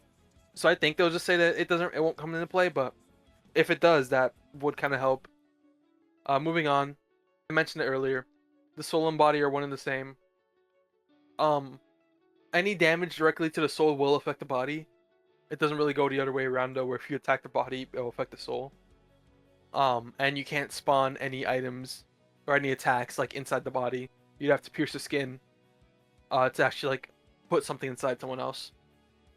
I find this so Um, funny for Gojo vs Makima, where he couldn't spawn mold in his heart or something. So funny. what's next? Yeah, Yuji himself, because of his like weird physiology, is able to attack souls directly. Um, he can like straight up punch your soul, and because JJK has souls and bodies kind of be linked, that does damage to the body as well. Later, he is able to specifically split soul connections where two souls are or multiple souls are inhabiting the body, and he can even make it more effective. I will get into that later. Oh, okay. And the last thing, he can eat cursed objects, and take their effects. Like the blood manipulation he has, he ate the death painting rooms, and or the remaining death painting rooms, and that's why he has blood manipulation and the kind of poisonous blood stuff. That scan doesn't really show it, but I'll probably show the right scan later.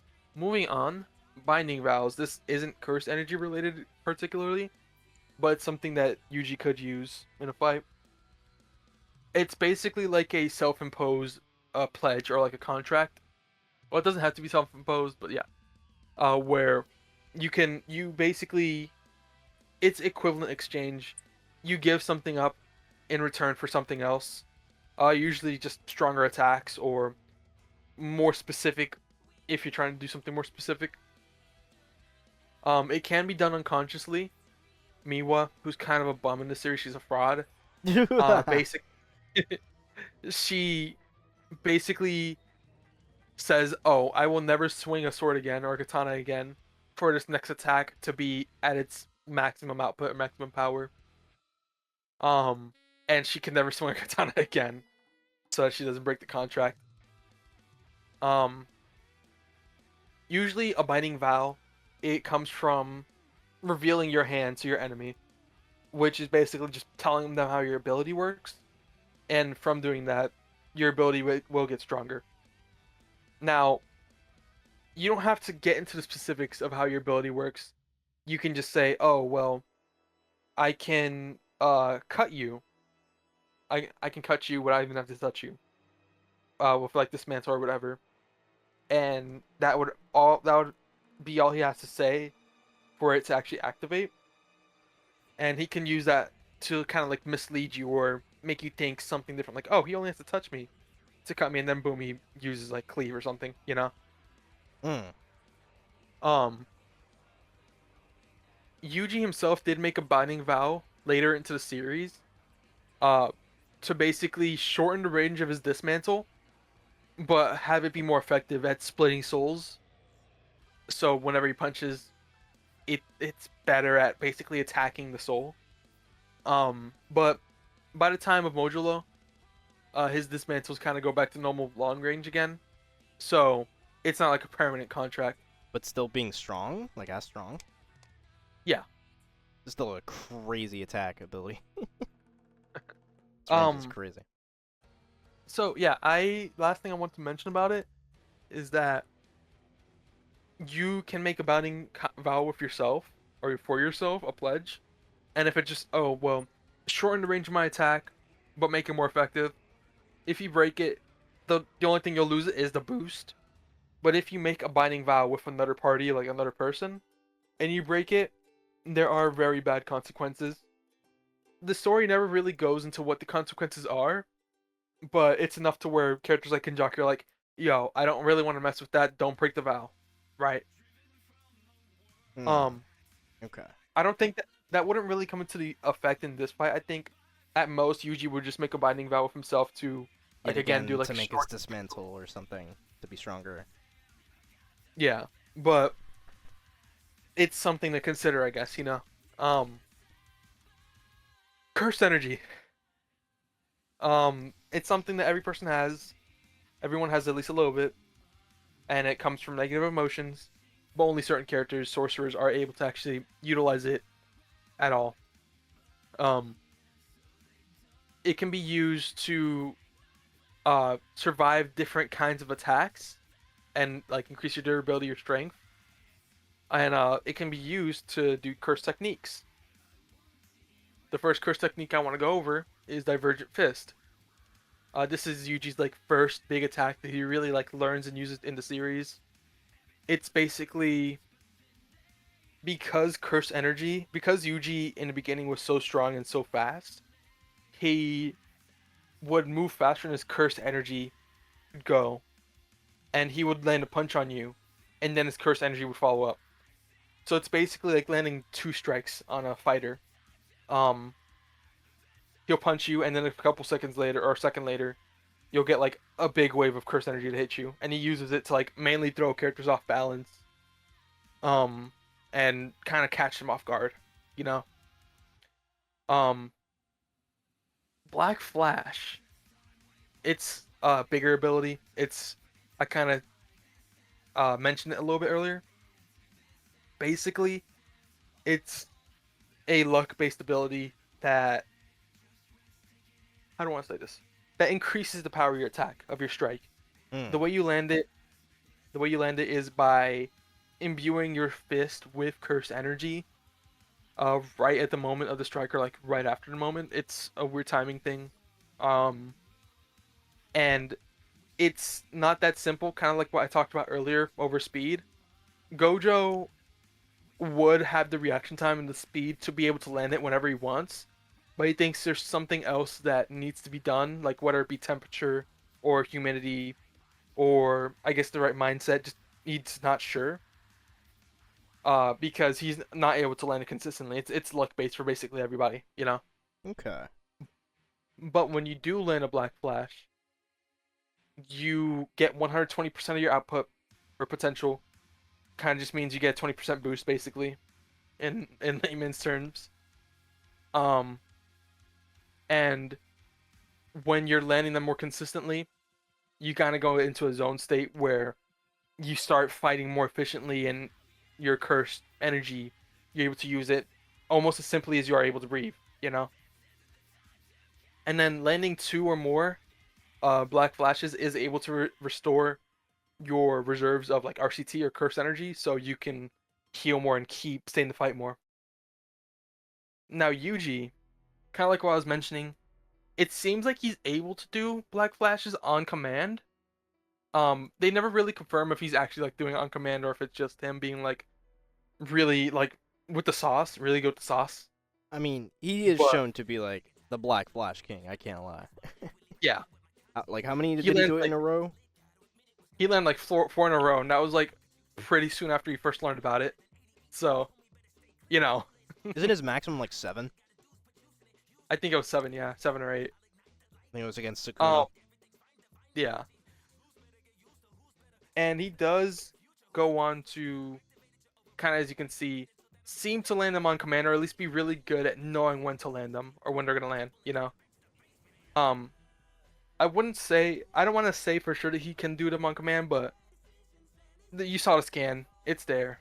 It's not the worst. You can make an argument. You know, Hmm. just something to consider. Blood manipulation. You kind of talked about it earlier in the resistances. It does have poisonous effects. It's not like a toxin. It seems more like a.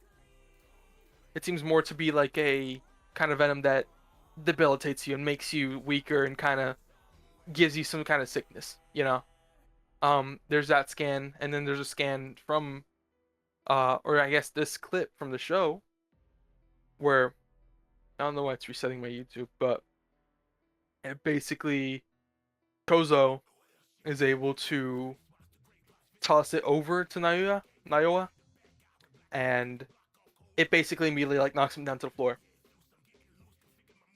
It may be a non-factor for this fight just because Denji does seem to have some kind of poison resistance, but I don't think it'd be like an instant kill or anything. I don't think it'd instantly work, but I think it probably would kind of slow him down, or at least like bother him a little bit, you know.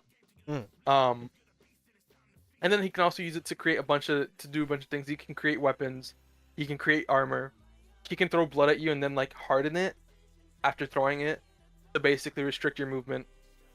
He can explode it in your face. He can use it to like break apart the environment, like raising the floor. Chozo uses it to kind of throw himself through the air or propel through the air. I kind of talked about earlier during durability.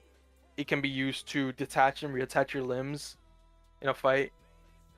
Um, this wouldn't be good for Yuji to do, but he can't. Chozo's able to fill a tunnel full of uh like a highway tunnel with blood, just a giant wave of blood, basically. Where from? Himself?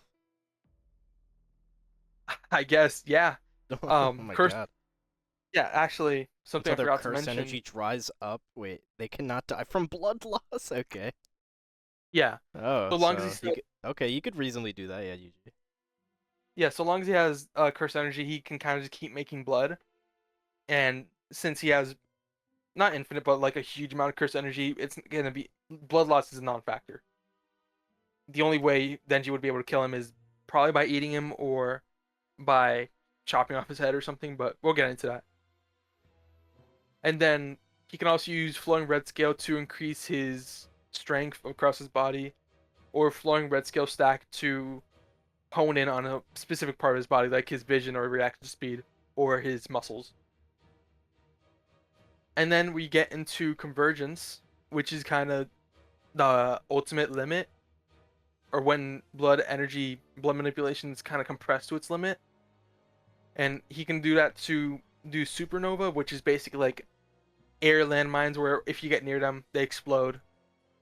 And then piercing blood, which is like the most iconic move, uh, like blood manipulation move in the series, where it's basically just a beam of blood. Yuji originally wasn't the best at blood manipulation, like he only just learned it, so he wasn't using it to its best. But by the time Modulo, he can do basically homing missiles of blood beams that can pierce anything and doesn't seem to lose its speed or anything. And he can do like dozens of these. Basically, every feat that Chozo does in the series, Yuji could probably do like tenfold, you know, in terms of like blood manipulation. Mm. By the time of Modulo, and it's kind of crazy. It's one of those things where it's like I wish they went more into Yuji's powers and his limits in the series, but I get the point of what they're going with him, you know. He's like a hardened Now, warrior every time I see a photo of him in that white ass hoodie. now reverse curse technique. We talked about it earlier. Regeneration. He can heal so long as he has cursed energy. It'll allow him to heal from deadly wounds, and he can do this multiple times. It's not like a one-time thing where it's like he heals once and that's it. Um, so long as he has cursed energy reserves, he can heal. It can heal bones, internal wounds, missing limbs. It does need the brain to function, which we talked about earlier, and we'll probably talk about more when we get into actual arguments. But so long as the brain function is there and the brain isn't like damaged or anything, it should be able to function. General head trauma can also like slow it down, but it won't like stop it. You need to like actually destroy the brain in one shot to stop it completely. Yuji now should be able to compare to Gojo, who survived a malevolent shrine, which is like Sukuna's domain, his ultimate technique, where he just sends like a dozen slashes your way. Um, Yuji should be capable of this pretty easily in Modulo, and the reason that's impressive is that it's a statement that his malevolent shrine could just basically vaporize anything to dust, you know. So I'm pretty impressed that Gojo was able to survive that. Yuji should be able to too, pretty with not much trouble. Like I said, you'd have to like destroy the brain to actually kill him completely.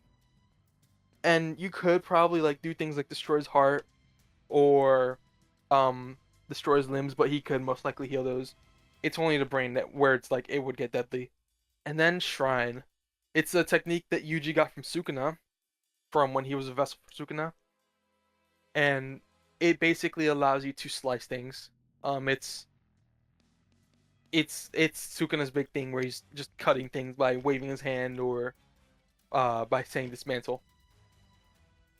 Um, Yuji originally could only do it with physical contact, which is where you see the things where you kind of see the scissors of where he's cutting. But he gained so much proficiency in modulo that kind of like earlier he could do those giant long range dismantles, and he can also do dismantles just with his hands in his pocket that cuts like a big part of the city. This Yeah, panel is insane. yeah, I know. It's insane. Um, and there's two versions. It's dismantle and there's cleave. Dismantle cuts things that lack curse energy. Dismantle usually uses a hand sign. It can be used without. The cuts are invisible and they can be shot rapid fire. Dismantle, yes, it can cut things with curse energy, but cleave is just better at doing it, so that's preferred if you're trying to cut something with curse energy. And And dismantles attack the soul? Yuji made it so his dismantle could attack the soul directly, kind of like what I was talking about earlier with binding vow. But for that to work, he does need to make physical contact. I will get into the domain expansion in a moment, but domain expansions remove the limitation of needing to make physical contact. Any attack you have can be landed from a range, basically. You know. Um, Cleave cuts things with cursed energy. You can adjust the power of your attacks, and these cuts also need physical contact to work. Cleave can be used on the ground to make kind of like longer range cuts, and cleave can actually be used like you can use a bunch of different precise slashes to kind of grab onto weapons like swords, or like in that other clip with or that other panel where he grabs the axe. Now to be specific on these attacks, dismantle, uh, I might be misremembering, so forgive me if I do. Dismantle can be used long range. Cleave is always close range. Okay. Yeah. If I got that wrong or mixed up, that's my bad. But they seem to do the same things generally with attacking and not having to touch your opponent with very invisible, like, invisible cuts. Yeah. The difference is basically dismantles for non-cursed energy stuff. Cleave is for cursed energy stuff and most likely a bit stronger, but it always needs to be physical touch. And that panel we saw earlier with the explosion of the two curses dying, that was due to that like crazy attack with the dismantle, right? Yeah. Okay. So it does have some good range on that. Yeah. And then finally, the last thing in hacks, thank the Lord, domain expansion. Basically, mentioned it earlier. Every sorcerer has like their own innate domain, which is kind of like their own like mental landscape. And what happens with domain expansion is when they bring that mental landscape into the real world using curse energy. It looks like a giant orb on the outside that's just kind of floating in the air. On the inside, though, it looks like the landscape of the sorcerer who activated it. Um, when you're in this area, any attack that the sorcerer makes is a guaranteed hit. The sorcerer also gets like a stat boost, and it also removes the need for physical contact to be landed on the technique.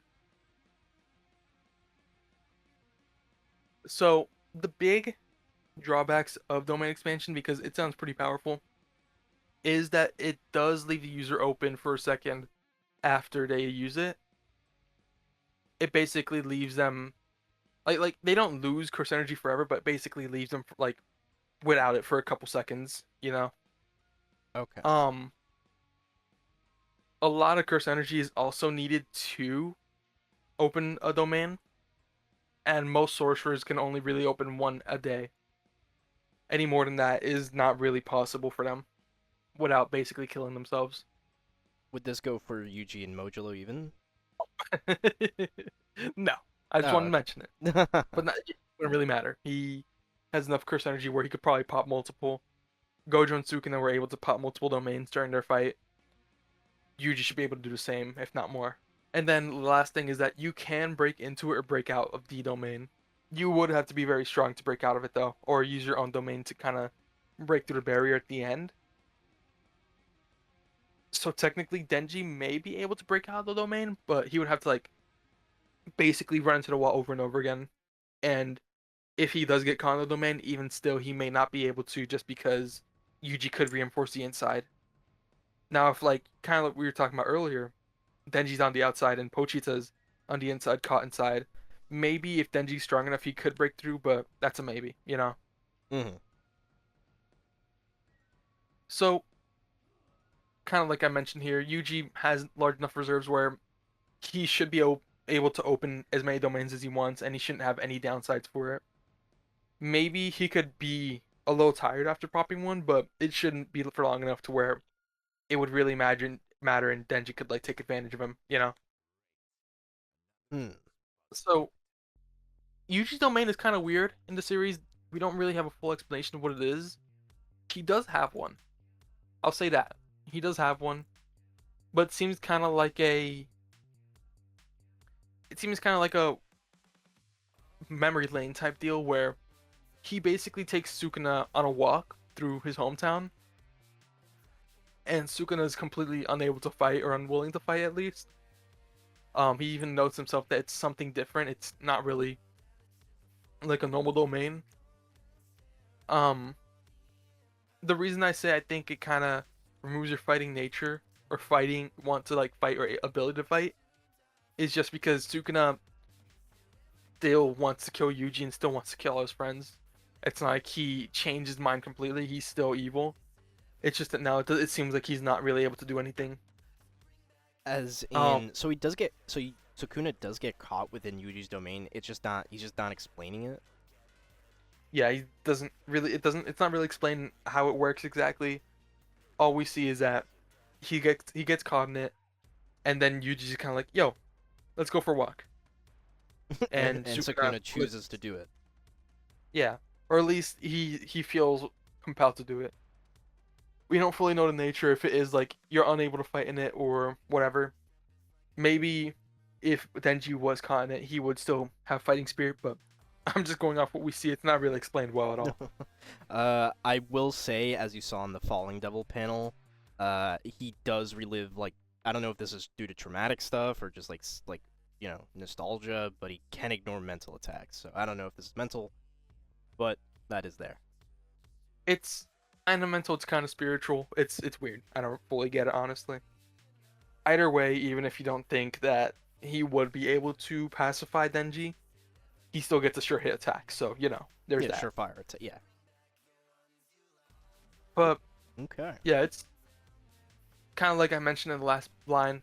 It does seem kind of spiritual or mental because once the domain drops, Yuji still keeps benefits, but they're transported back to their normal bodies where Sukuna's like in that forearm state and they have their battle damage again. Whereas when they were in the domain, it seemed like they were just fully healed and back to before the battle. It felt like, or it seemed like. Okay. So there's something mental or like spiritual going on there. I just don't know what. They don't They don't really explain it. explain it. Yeah. So if if no, but okay, and that I will say just to fully be frank, all the spiritual attacks there has not really been a singular like if I remember correctly, there's not really a single soul attacking thing within Chainsaw Man. I know that it does get kind of uh weird with like the powers of different devils, but I think everyone can agree that if Denji, I think by the showings of what dismantles and cleaves can do, he probably could survive like a few. As you saw in that panel with at least Buchita, we do see that like again, blood reserves are so weird, and he could even regenerate from just his heart. So if he gets hit with dismantle, he could probably like regenerate a few times. Um, but at least when it comes to any soul attacks, which, as you already showed, dismantles are like he did work his dismantle to like do that. Denji has no resistances to that, so uh, first and foremost, his dismantling is OP as fuck, and soul attacks are pretty much a surefire way to kill him. Like, Yeah. if he does get hit by this, and since his soul is kind of like this weird, like, it affects the body in JJK, it would just be a surefire way to, like, take his life. it wouldn't have, like, a real way to, avoid it if he does get hit with it, and soul is a completely different concept that, like, I do not believe Chainsaw Man deals with. I do want to check out Chainsaw Man even has anything similar. I don't believe it's so, though. I am completely confident that Yuji does have a surefire way to kill him. Let's just be honest. I think both sides, one side, aka Denji, we're gonna have to see if he does have like solid win cons, but I think everyone knows going into this battle, Yuji pretty handily has surefire win cons. Like, if he does hit this, he is gonna win. Yeah. As we see here, I don't really... I'm looking through my doc. There's not really anything, but that's like the one thing that I will say. Last thing, actually, I'll mention with the blood manipulation, his best friend in the whole wide world is Power. If Denji even sees Yuji doing this, he's just immediately going to recognize it and just strategically work around it. Especially with how long he's known Power and his weird little plans. He knows how her powers work and just would assume it's similar. There's no real differences besides, oh, you can control blood, so he would just work around that in a sense. And I think it's shown in the series as well that he can still eat Power's concepts of, like, or not concepts, weapons of blood. And it still kind of like works the same way.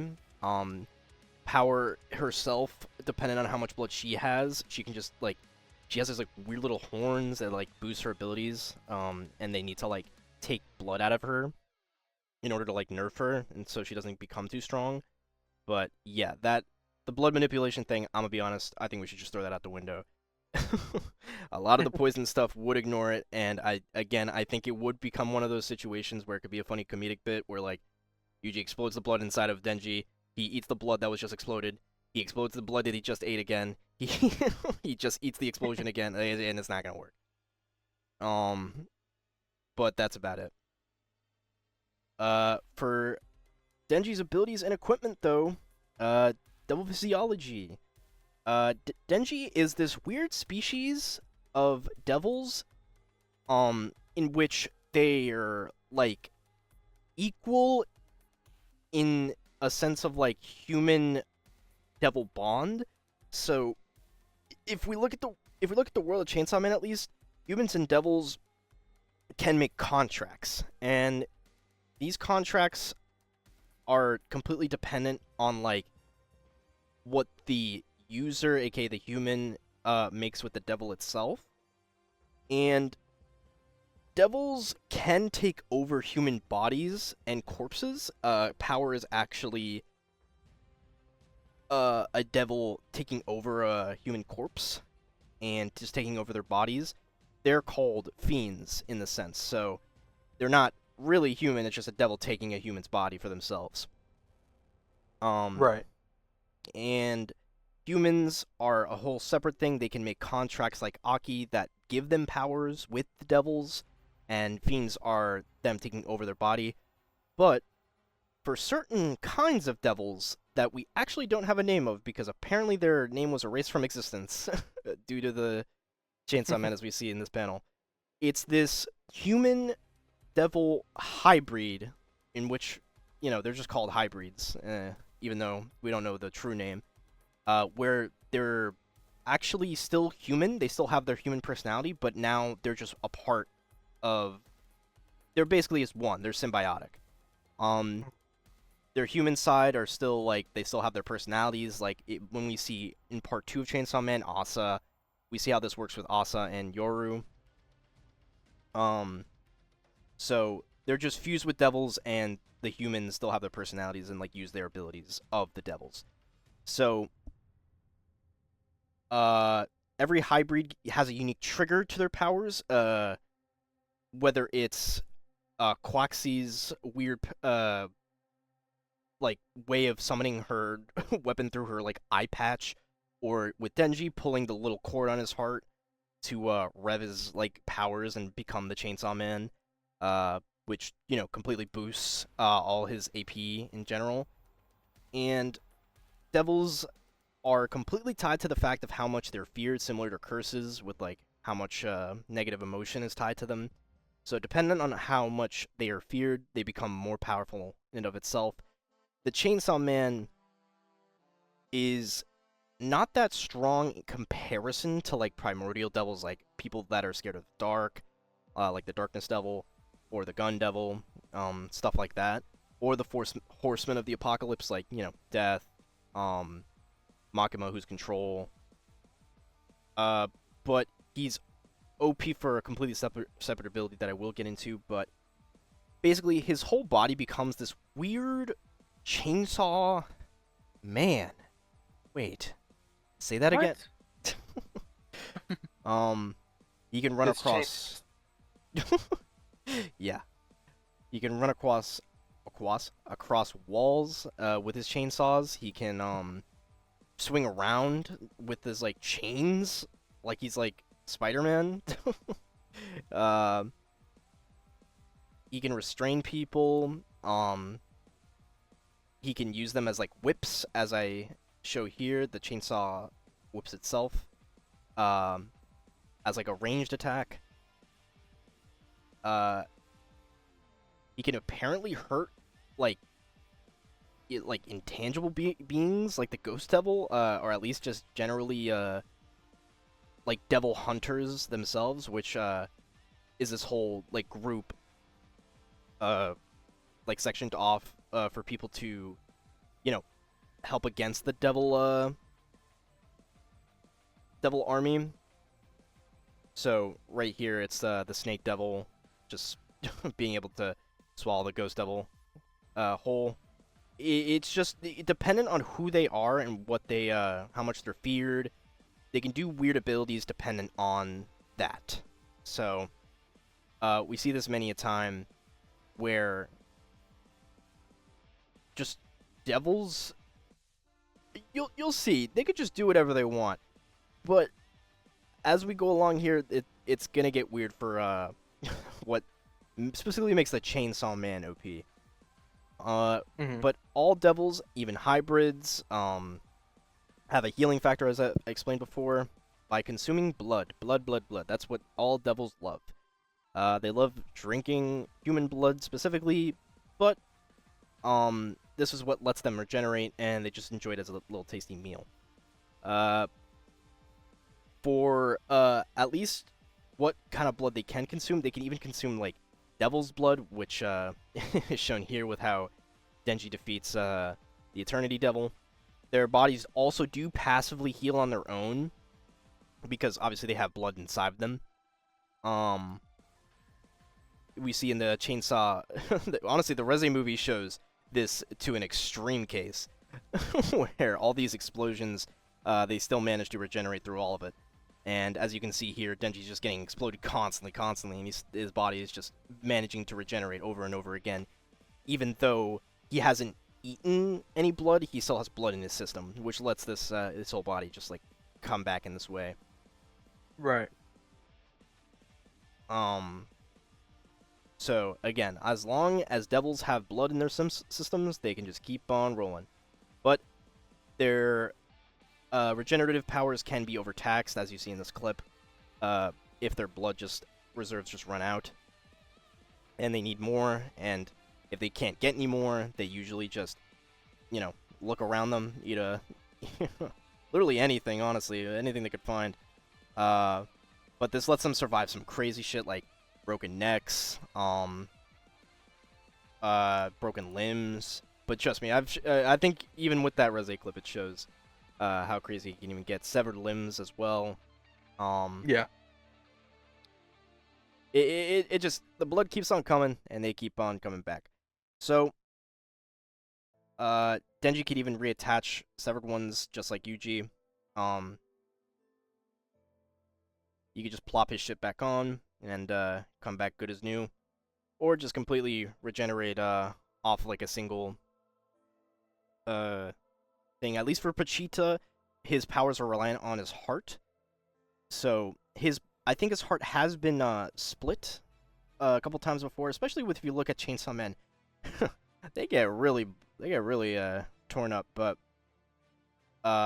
his heart is the most important thing on him. If he revs his little engine, I think it's shown in the Reze movie that the Shark Devil, the literal best buddy in the whole world, by the way, revs his engine when he's out of commission, and regardless of being low on blood, if you rev his engine, he still comes back.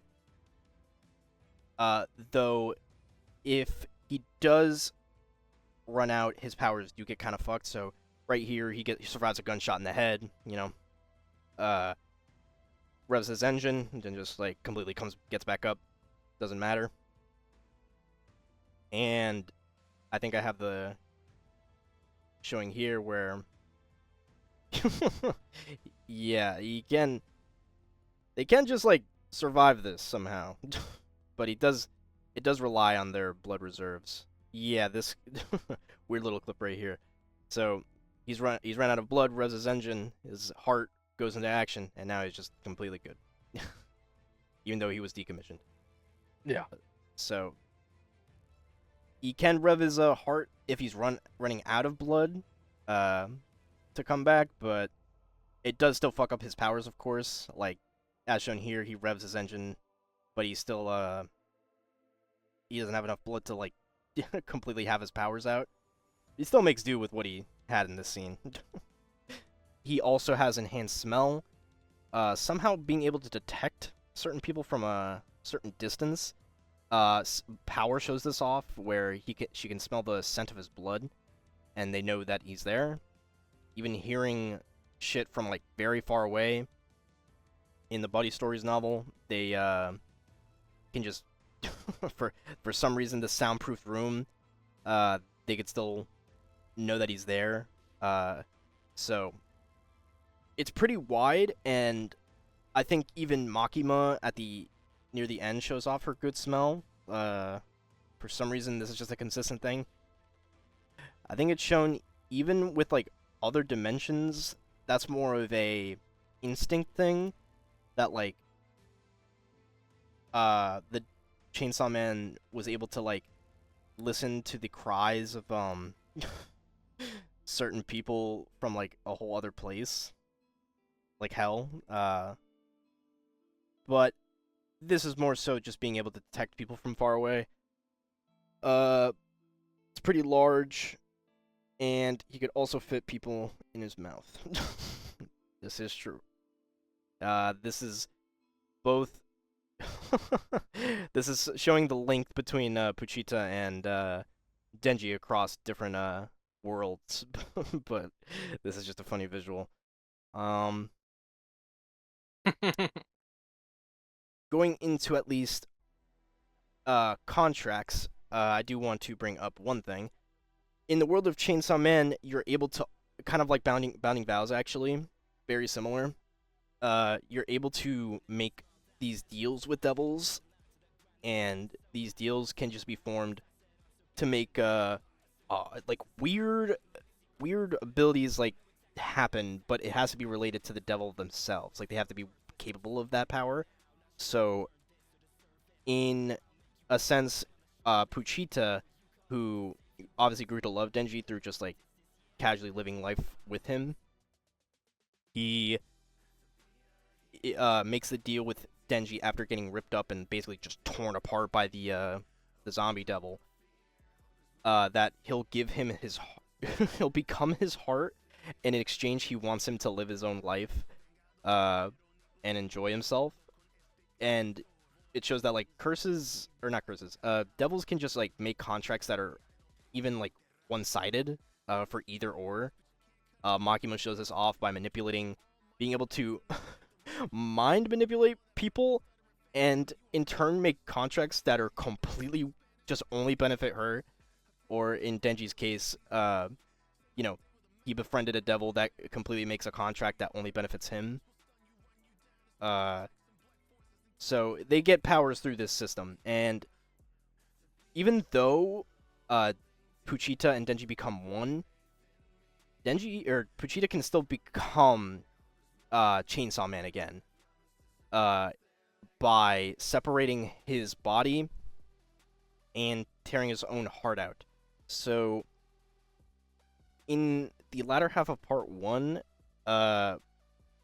it's shown that like Denji completely loses like hope in humanity. It shows that he goes mentally insane because Aki dies, Power dies. Yeah, basically just everyone he's ever loved, so it looks like he goes out of control, and now Chainsaw Man comes out. But he also can, as it's shown throughout the manga, he can tear out his own heart to spawn Chainsaw Man, and that's who fights Makima at the end of the part 1. And it's this weird duplication power that he can grow an entirely new body around his own heart, and it's really, really goofy looking, seeing this little squishy like mellow turn into this like terrifying being. But yeah, he can duplicate himself only once. Once he does separate himself, Denji doesn't have any powers. He's just completely by himself. But he still does have weaponry like Power's Blood Chainsaw, which I don't know if Yuji would be able to manipulate, but I guess that's dependent on if he can manipulate other cursed beings' blood and not his own. I don't know how this all works, but a chainsaw made out of Power's blood that he uses to slow down Makima's healing, and this is able to basically just harm her from the inside. So it just slows down all healing in general. So that's the only weaponry that like I could see. He does also have axes, but they're just regular old axes. But yeah, they can separate each other. They are still connected through their stomachs, and while he doesn't have any powers, Denji is still crafty in and of himself, so he can possibly get the jump on Yuji if he, with his speed advantage, he does possibly have the chance to separate himself and try to get a hit. No, this is the most... Alright, time to get to the most complicated ability. That is still, we don't know why he can do this. So, oh boy. Existence Erasure. So, for some reason, this is the reason why the Chainsaw Man is the devil that devils fear the most. Anything the Chainsaw Man eats, aka devils, he can erase them from existence. So, since devils, like, embody a concept, right? When Puchita eats them, they don't only die and also get stored in his stomach. The concept they embody gets erased from existence. So I don't know if there's some cursed being that's just the cursed being, but this was only revealed by Makima, and then she suddenly brings he questions this kind of power, and then she suddenly just like, do you know what the Nazis did to the Jews? And Kishibe's just like, Nazi? What the hell is that? And then she brings up multiple different things that the Chainsaw Man has eaten, so World War II, AIDS, nuclear weapons, the Mount Hero eruption. These things don't even exist anymore, because the Chainsaw Man ate them, and we don't really have an idea of like why or like the minutiae of why, like how this works. We just know that like he can eat the concept or eat the devil that embodies this concept, and it just gets erased. So like we see this on screen with like the ear devil, and you'll see here once the Chainsaw Man eats this, suddenly in the next scene, boom. Wait, where's the Chainsaw Man? Disappeared, and then they don't bring up, like, they don't realize what he's eaten. And then the War Devil suddenly, like, wait. Oh. uh, devils with certain amount of power can, like, somewhat, like, not initially realize what it is, but can somewhat detect, like, what he's eaten. Right. Since they're the most powerful, since they're, I guess, like, primordials and, like, the Four Horsemen. But yeah, now nobody has any ears. But he can also vomit back out the concept, and they do return into existence. Like what we see here, he vomits out the elephant devil, and now, or the ear devil, and now people have ears again. Look at these little elephant guys. It's just such a weird ability. This works with literally anything you can think of. So at the latter half of part 2, he eats the Death Devil, which makes it so nobody can die. And all of them are just like, they like Puchita, Denji, like nobody can die. And right here we see another example of Yuji vomiting back out this devil that we don't know what it is, and now Snow is back. This is shown throughout the part 2 because the War Devil fought Chainsaw Man, got eaten sadly, and now people forgot about War, and she's trying to bring that back.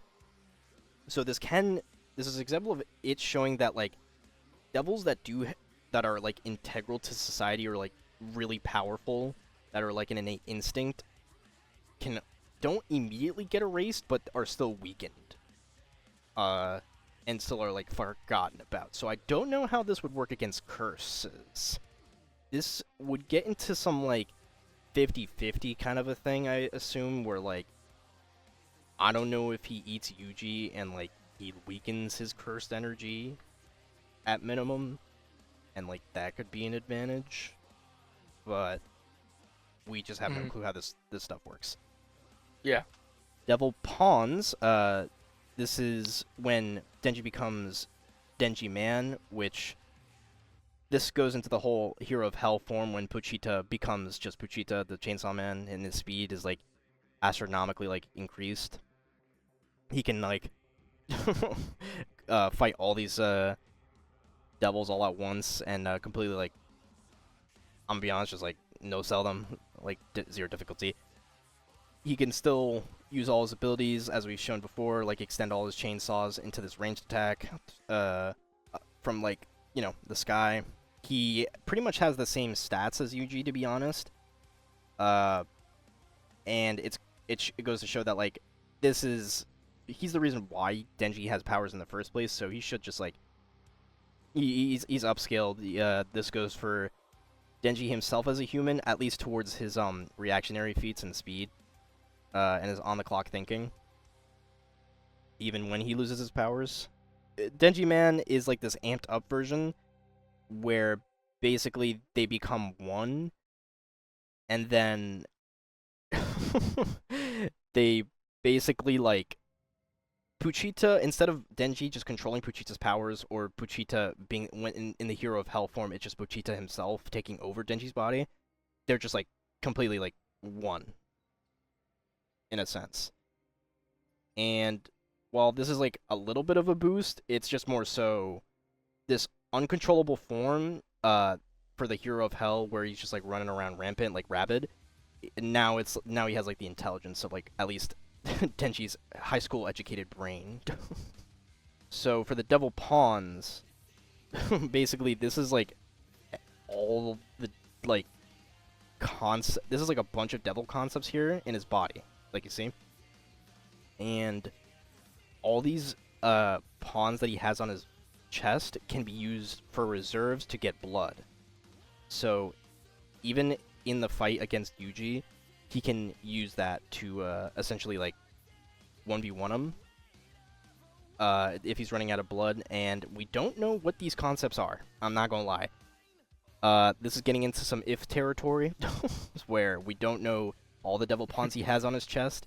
We've only been shown two, which are the Teeth Devil and the Leg Devil. Which, the Teeth Devil, I know binding vows. I don't know if they have to be said out loud or anything.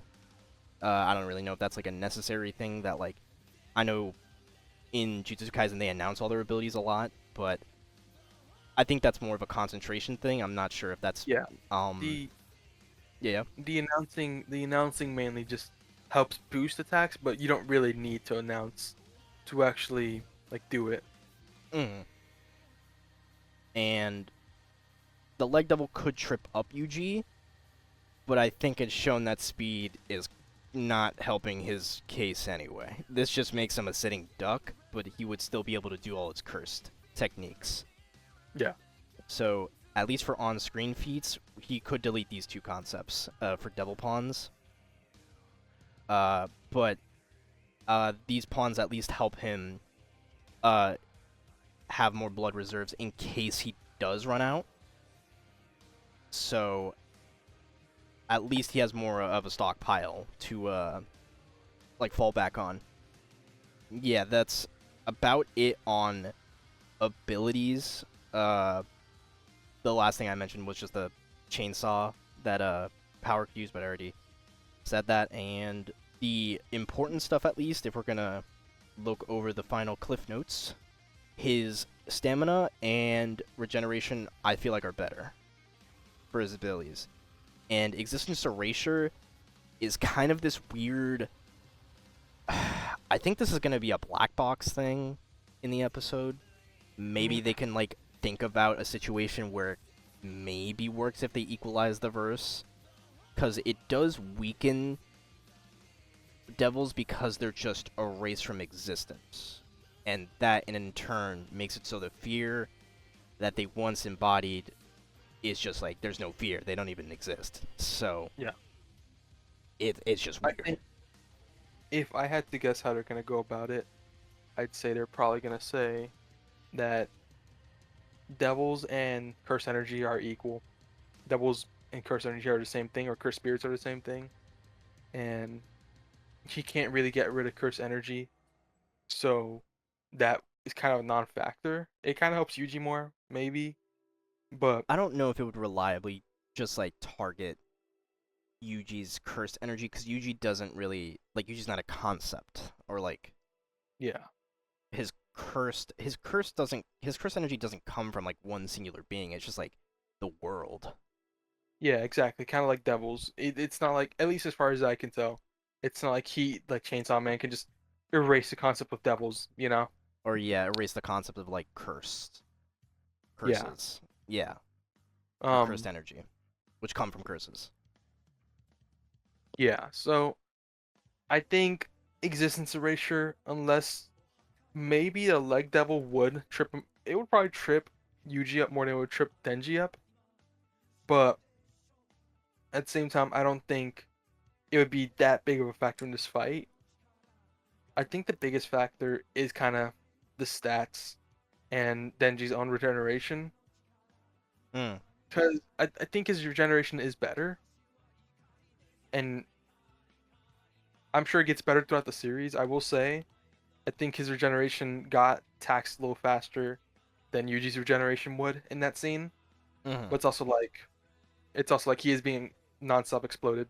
While Yuji, with his scenes of him getting cut a bunch, we don't really have a frame of reference like an anime That to is see how it's also... like. If you're talking about the Reze scene, that is just... Uh... Like... That is also base Yuji Yeah, that's or base base. Denji. Yeah, that's base Denji. That's not, like, including the Hero of Hell slash, like, just Puchita himself, or Yeah. like Denji Man. Where, like, I will say a lot of the reason why Denji Man survives, like, crazier shit is due to the fact that, like, Death Devil is gone. Hmm. But I think that doesn't knock his, like, regenerative abilities at all. I don't think. For me, I'd say at least his regeneration. We can still say we can count those feats, and beside that, I think it'd be kind of lame to be like, oh yeah, all those feats that were performed don't count because technically he couldn't die. I think that'd be lame. Yeah, I think that just shows that like his reserves would it doesn't knock the regenerative abilities. It would just knock the fact that like it didn't get overtaxed because overtax you can overtax the blood thing Yeah. as we saw in that one scene. But I think we have the most important shit. I think the final part of this little podcast we got going on here. Who do we think wins? So Um, this is the hard part. It feels very much like I think Yuji has basically everything he needs to be able to kill Denji. He has a Mhm. soul attacks. Yep. His poison blood. It's not like it's not a sure hit, but he does have poison blood. It could work. It could at least slow Denji down a It little does. bit. It would slow him down. Yeah. He, I'm not gonna say he's fast enough to react, but the speed difference isn't like such a huge gap where it's like impossible for him to react. We didn't really talk about range a lot, but he does. Yuji does have huge range. Denji has pretty good range too, but not like with Yuji. And Yuji's dismantles are invisible. Mhm. Um, on the other hand, though, Denji is just straight up stronger and faster. Yeah, I was Um, gonna say that his stats, he, while durability's mostly just due to his regenerative abilities, his stats are kind of crazy. And if you take the more realistic like calcs that I think Death Battle would probably choose, they would probably see how fast the Moon Spear and like her sending all this shit within an instant. Um, at least if we even if they just take the Moon Spear, that is relativistic versus at minimum like a little bit faster than light, which is the crazy difference. And I find that like I don't know how they're going to scale their strength, but I do think they would probably choose they would probably reanalyze it to see that he is a bit stronger, and I don't think this is much of a difference. I wouldn't even be surprised if they choose that to be a draw of strength. hmm, But it. my I win think. con comes down to one thing, and I think the win con for Denji is literally just, besides, him being crazy enough faster, that speed needs to be reliant on the fact that if he does have a solidified way to, like, kill him, and he is pretty much in the same range at minimum as Yuji, so he would be able to, you know, like, quickly, like, chop off his head or, like, uh, quickly, like, just eat him a little bit. Uh, Yeah. to like, you know, put him out of commission. But that's my opinion on this fight. I can see it going either way, of course. But what do you think the win cons are for Yuji's side of things, at least? I think his experience. I forgot to mention it earlier, and that was my bad. Yuji has fought with fighters who are very like off the wall and very or unorthodox. Not to the level of Denji, but Mahito. His whole thing is that he fought unorthodox and really did everything he could to keep his opponents on their toes and just mess with them, right? Um, I think for me it comes down to the fact that Denji is faster. Denji, you could argue, is stronger, or at least he has better, higher feats, higher end feats. But when I'm thinking Death Battle, and I'm thinking how Death Battle will analyze it, I think they're gonna look at it in the similar way they looked at Gojo versus Makima, where yes, Makima is faster. Yes, Makima has some things, some options that could technically kill, but at the end of the day, Yuji has everything he needs in his kit. They'll probably equalize strength. I could even see them give strength to Yuji, honestly. Not by much, but I could see it. And he just has he still has regen. He still has direct soul attacks. He still has poison blood. He has basically everything he needs to keep Denji down in a death battle sense. He still has sure hit attacks with the domain. that he could probably spam, honestly. He still has pretty insane range. It's it's a hard call, and if I'm wrong, I'll take the L. I wouldn't be surprised. But it really just feels like Yuji just has just enough of everything he needs to win this. I I guess I'm just more so like I can see strength honestly like it's just completely dependent on what Death Battle believes. Yeah, And it really is. but I think speed is definitely something that I do not think they would overlook. I think he is No. solidifiably fast, like pretty confidently faster. And since he's this fast to the point of pretty much speed blitzing, it just depends on the fact that if he has one win con that is like he could utilize in a fight a lot more consistently. So if they do consider him to be stronger, I think they would choose Denji to win. If they do believe it to be like Yuji's more tough, then Denji could just get only speed, but then he has no way to really like uh kill him, because the only two arguments I can even see Denji being able to kill Yuji, like if at all, is just being stronger than him, which I did find that G1 Death Battle blog did find him to be stronger, which is one of the big reasons why he won that one. Since he had one solid win con, just killing him. Yeah, yeah. And the other one being his bite, like erasing concepts, but that is completely dependent on like what you believe and like interpretations of the story.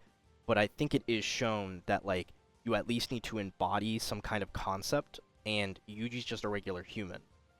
I Yeah. don't I don't know if there's like some human devil or some devil, but we never see that and it never gets explained. So I don't think they would think that existence erasure would work. No, I So don't think I so. think it is just completely reliant on how they consider strength.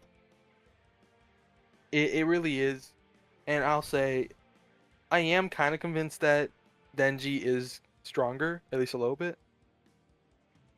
I don't know if Death Battle would see it the same way though, honestly, because there are some higher end feats for the top tiers in Jujutsu Kaisen that could match Denji. Hmm. I'm not saying I agree with them. I'm not even saying that Death Battle will agree with them, but the option that's there is that they could, and that could give Yuji the win. In a one-on-one brawl, at least in terms of their stats, Denji would be able to like, with his healing, uh, just survive pretty much anything Yuji could throw. Literally only besides just dismantles, cause they and all his range options that attack the soul. Hmm. Since again, he has no way to defend that. So Yuji just has this like one reliable win con, or honestly just like multiple different ways of just attacking the soul. So just cleave and all this shit. Just like Yeah. this area of automatically he would win if he just hits Denji with this. Which with his domain expansion, I don't know the range. What's the range of his domain? Like if he how close does a target really need to be in order to just say that and then they get trapped? Mm, they would have to be fairly close. I don't remember the size of a domain off the top of my head. It wouldn't be And in the size of a Yuji, town, is it? no, no, definitely not. Oh, okay. And even then, Denji honestly maybe could just run away. Possibly. Though, I guess, I don't know if he would be kooky enough to just be like, oh, he's announcing something, we should go. But, uh, again, this would also be dependent on the strength factor, since if they do consider Denji to be stronger, they could pull out the argument that, like, he could break out of a domain, or Mhm. Yuji's domain, and so he could possibly, before, even if Yuji catches him, since he's so much faster, he breaks out of the domain, and now he doesn't have automatic dismantles or soul hits anymore. Uh, it is, I think, just dependent on that factor. I So think the last thing I yeah. do want to mention on about Denji's WinCon before we start wrapping things up. Yuji, there is that one scan of him basically just walking through dozens of dismantles from Sukuna. Um, Obviously, those are a lot tinier slashes compared to like a giant chainsaw. being stuck in your head. But that's something to at least think about, in my opinion, about how Yuji could fare against Denji's attacks. Hmm. I think that's fair. I guess to wrap things up, we can do this on a classical TikTok character versus character thing. We just go off points. So, experience slash skill, I guess. I think they would either give it to Yuji, or just equalize it. I'm just saying Yeah. it's a draw. But I agree. I do lean Yuji. For speed, pretty handedly Denji. For Yeah. strength, debatable. Debatable. I'd give it to Denji, honestly, but yeah, I think it's debatable. Because I will say a lot of these abilities that do get him mountain level are just caused by external abilities that like just cause this much destruction. Like the falling devil, making all this shit turn upside down, or you're summoning the gun devil and then it explodes a mountain this big. Yeah. But I think they're gonna have to look at those feats and consider like how much that really is like a 1-to-1 comparison to his AP.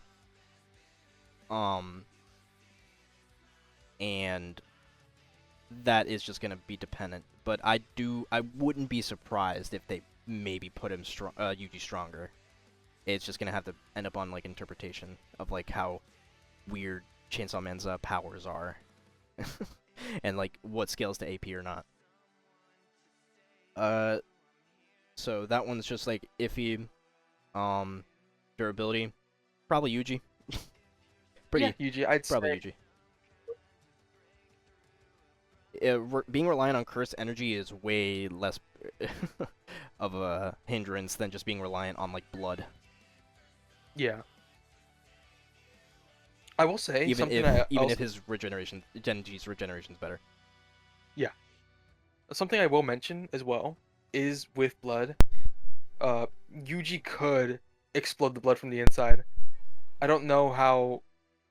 I don't know if it even sits inside Denji's like stomach or whatever, or if Denji like just immediately absorbs it into his body or something. But if it does sit in his stomach, even for a few minutes or something before being fully absorbed, Yuji could hypothetically blow it up from the inside. It would have to be his own blood, but still. I just still feel as though it would be this weird like, as I mentioned, say he eats his arm, eats his fingers. I think it'd be kind of funny if he ate his like hand or something, and he'd be like, fingers. And then he's like, you like the taste of fingers? I fucking hate the taste, because he ate fucking Sukuna's. But I think it would be this weird like, oh, he eats his hand, his blood's in his system. Yuji like explodes it or like turns it into a bunch of like spears coming out of him. Denji would like take the spear, eat it again. He explodes it. He eats the fucking explosion because it's made out of blood, and then it would just be like an infinite like, loop. Like it wouldn't really like explode it if you want. He's just gonna keep eating it. That's true. And the poison thing is kind of a moot point because he survived acid, he survived poison. Like, well, he's just definitely 100% more stronger than the Violence Fiend who does use poison, and it just wouldn't. I don't think it would be a factor as much as people say it is. But I do think, even if his healing is more OP, I think the easiest category that they're just gonna definitely 100% give him the stat for, which is the last stat, abilities, it's gonna go to Yuji. Denji's abilities just amount to chainsaw, shooting chainsaw chain, big chainsaw, throw my heart to turn into Chainsaw Man again and throw the chainsaw at you. Like, instead of just, oh yeah, an ability that will automatically hit you, and if I hit you because it's a soul attack, you die. Like, no matter what, you're gonna die. And something else to mention as well that I feel like I should hype up a little more. Yuji can make those like tiny slashes on his hand to create almost like a barrier, almost like infinity, Mm. to like grab like blades and whatnot.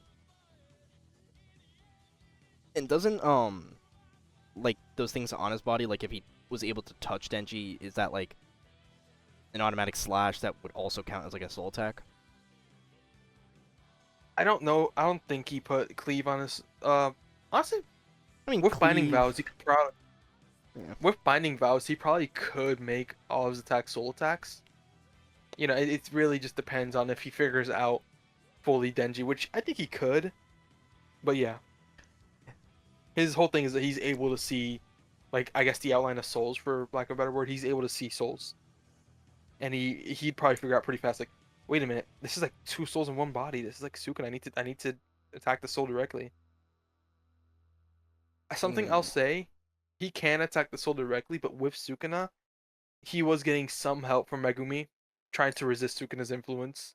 So it's not like like it wouldn't really matter just because it's a death battle. He's gonna kill them both either way.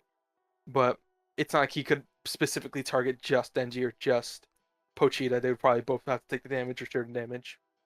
Either one of them would be cooked. They'd no devil has shown any soul. Like the only like soul like person is I guess the ghost devil, but honestly that devil is kind of shown to be physical in a weird sense, but even if it isn't and they just didn't explain it, Mm, all that shows is that like devil hunters and people like devils can just attack intangible things right. in which, you know, Yuji has way more experience with soul stuff. He has way more defense against that stuff. It wouldn't really matter.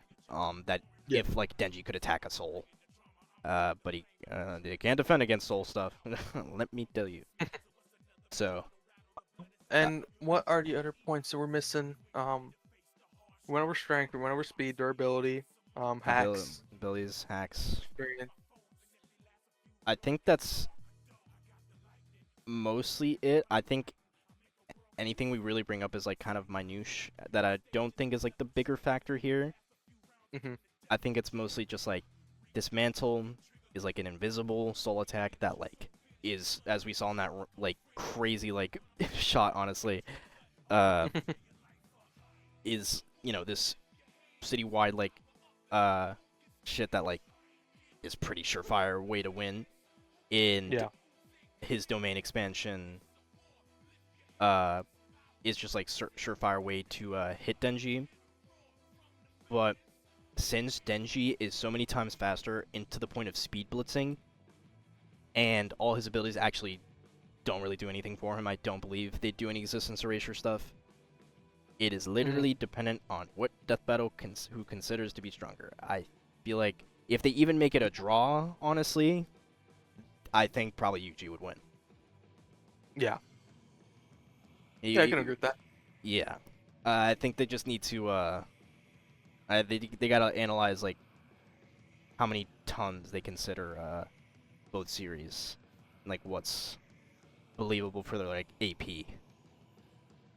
I think, and honestly, kind of as an aside, it's gonna be fun to see where they put both series because these are basically both characters at the peak, and since both series are done, at least for now, until we get more anime upscales for both, honestly. Mm-hmm. Um, Yeah, I'm telling you right now that that Reze arc did so much for his regenerative like like showings. dude, when they animate Gojo versus Sukuna in the anime, dude, they're gonna put those guys at like fucking star level, bruh.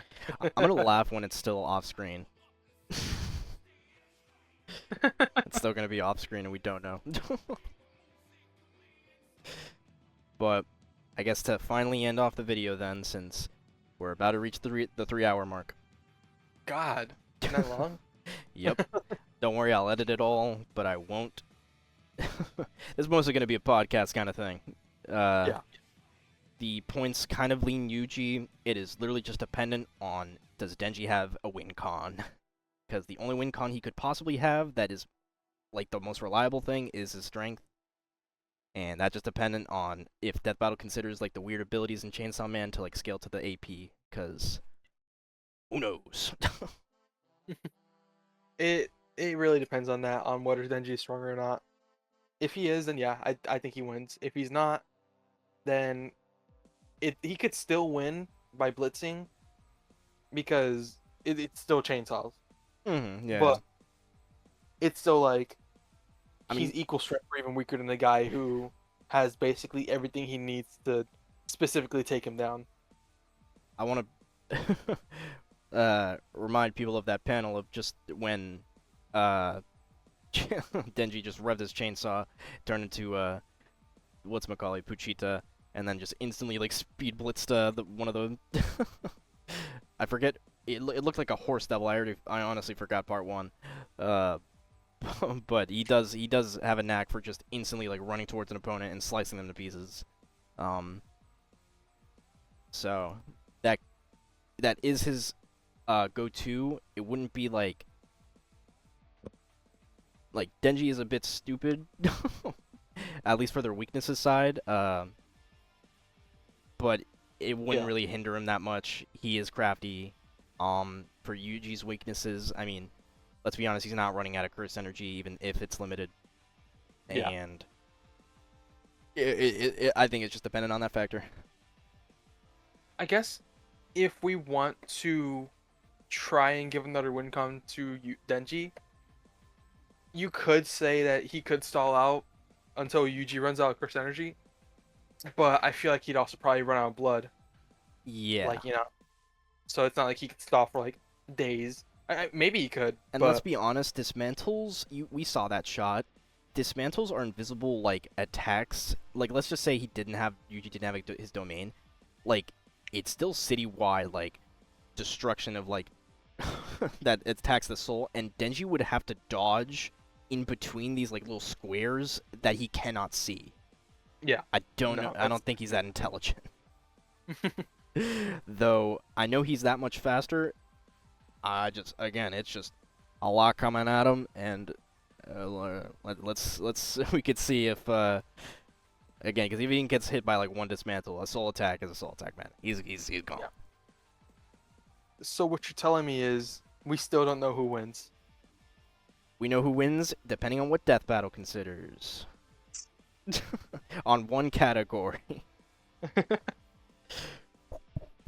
Because again, Denji's abilities doesn't really have any solid winning cons. It's literally just dependent on if his one stat of strength can matter. I will also say, because I forgot to, we didn't really mention it at all. If they take the lower ends for Yuji speed, then he's kind of just cooked, honestly. Like if they take the Mach 900 as his Oh yeah, max, even if it's a draw in their strength, yeah. yeah, he's cooked. I will say, what was the dismantle like speed feat? It was like It was like slightly faster than light, like I think 1.25, I want to say. so I guess he would be like 2 times faster than the dismantle would be coming at him, but Yeah. it's just like I guess it's dependent on where they place the stats, and like how bad is it. So, those are my Yeah. final thoughts. I don't know if you have anything else to add. I think this is really shining a light on me, and I'm still rooting for Yuji. I went into this bias for Yuji, honestly, and I'm still leaving kind of hoping he wins and betting that he kind of wins. But like this is such a close fight, and it's such an interpretation-based fight that I wouldn't be upset if Denji won, so long as they like explain it well. And same for Yuji. If they, Same here. if yeah, they need. I think they should. I hope that they don't say like, oh, well, actually Yuji's faster and Denji's stronger on some fucking like Bardock versus Omni and shit. That would piss me off. Yeah, that'd be fucking crazy.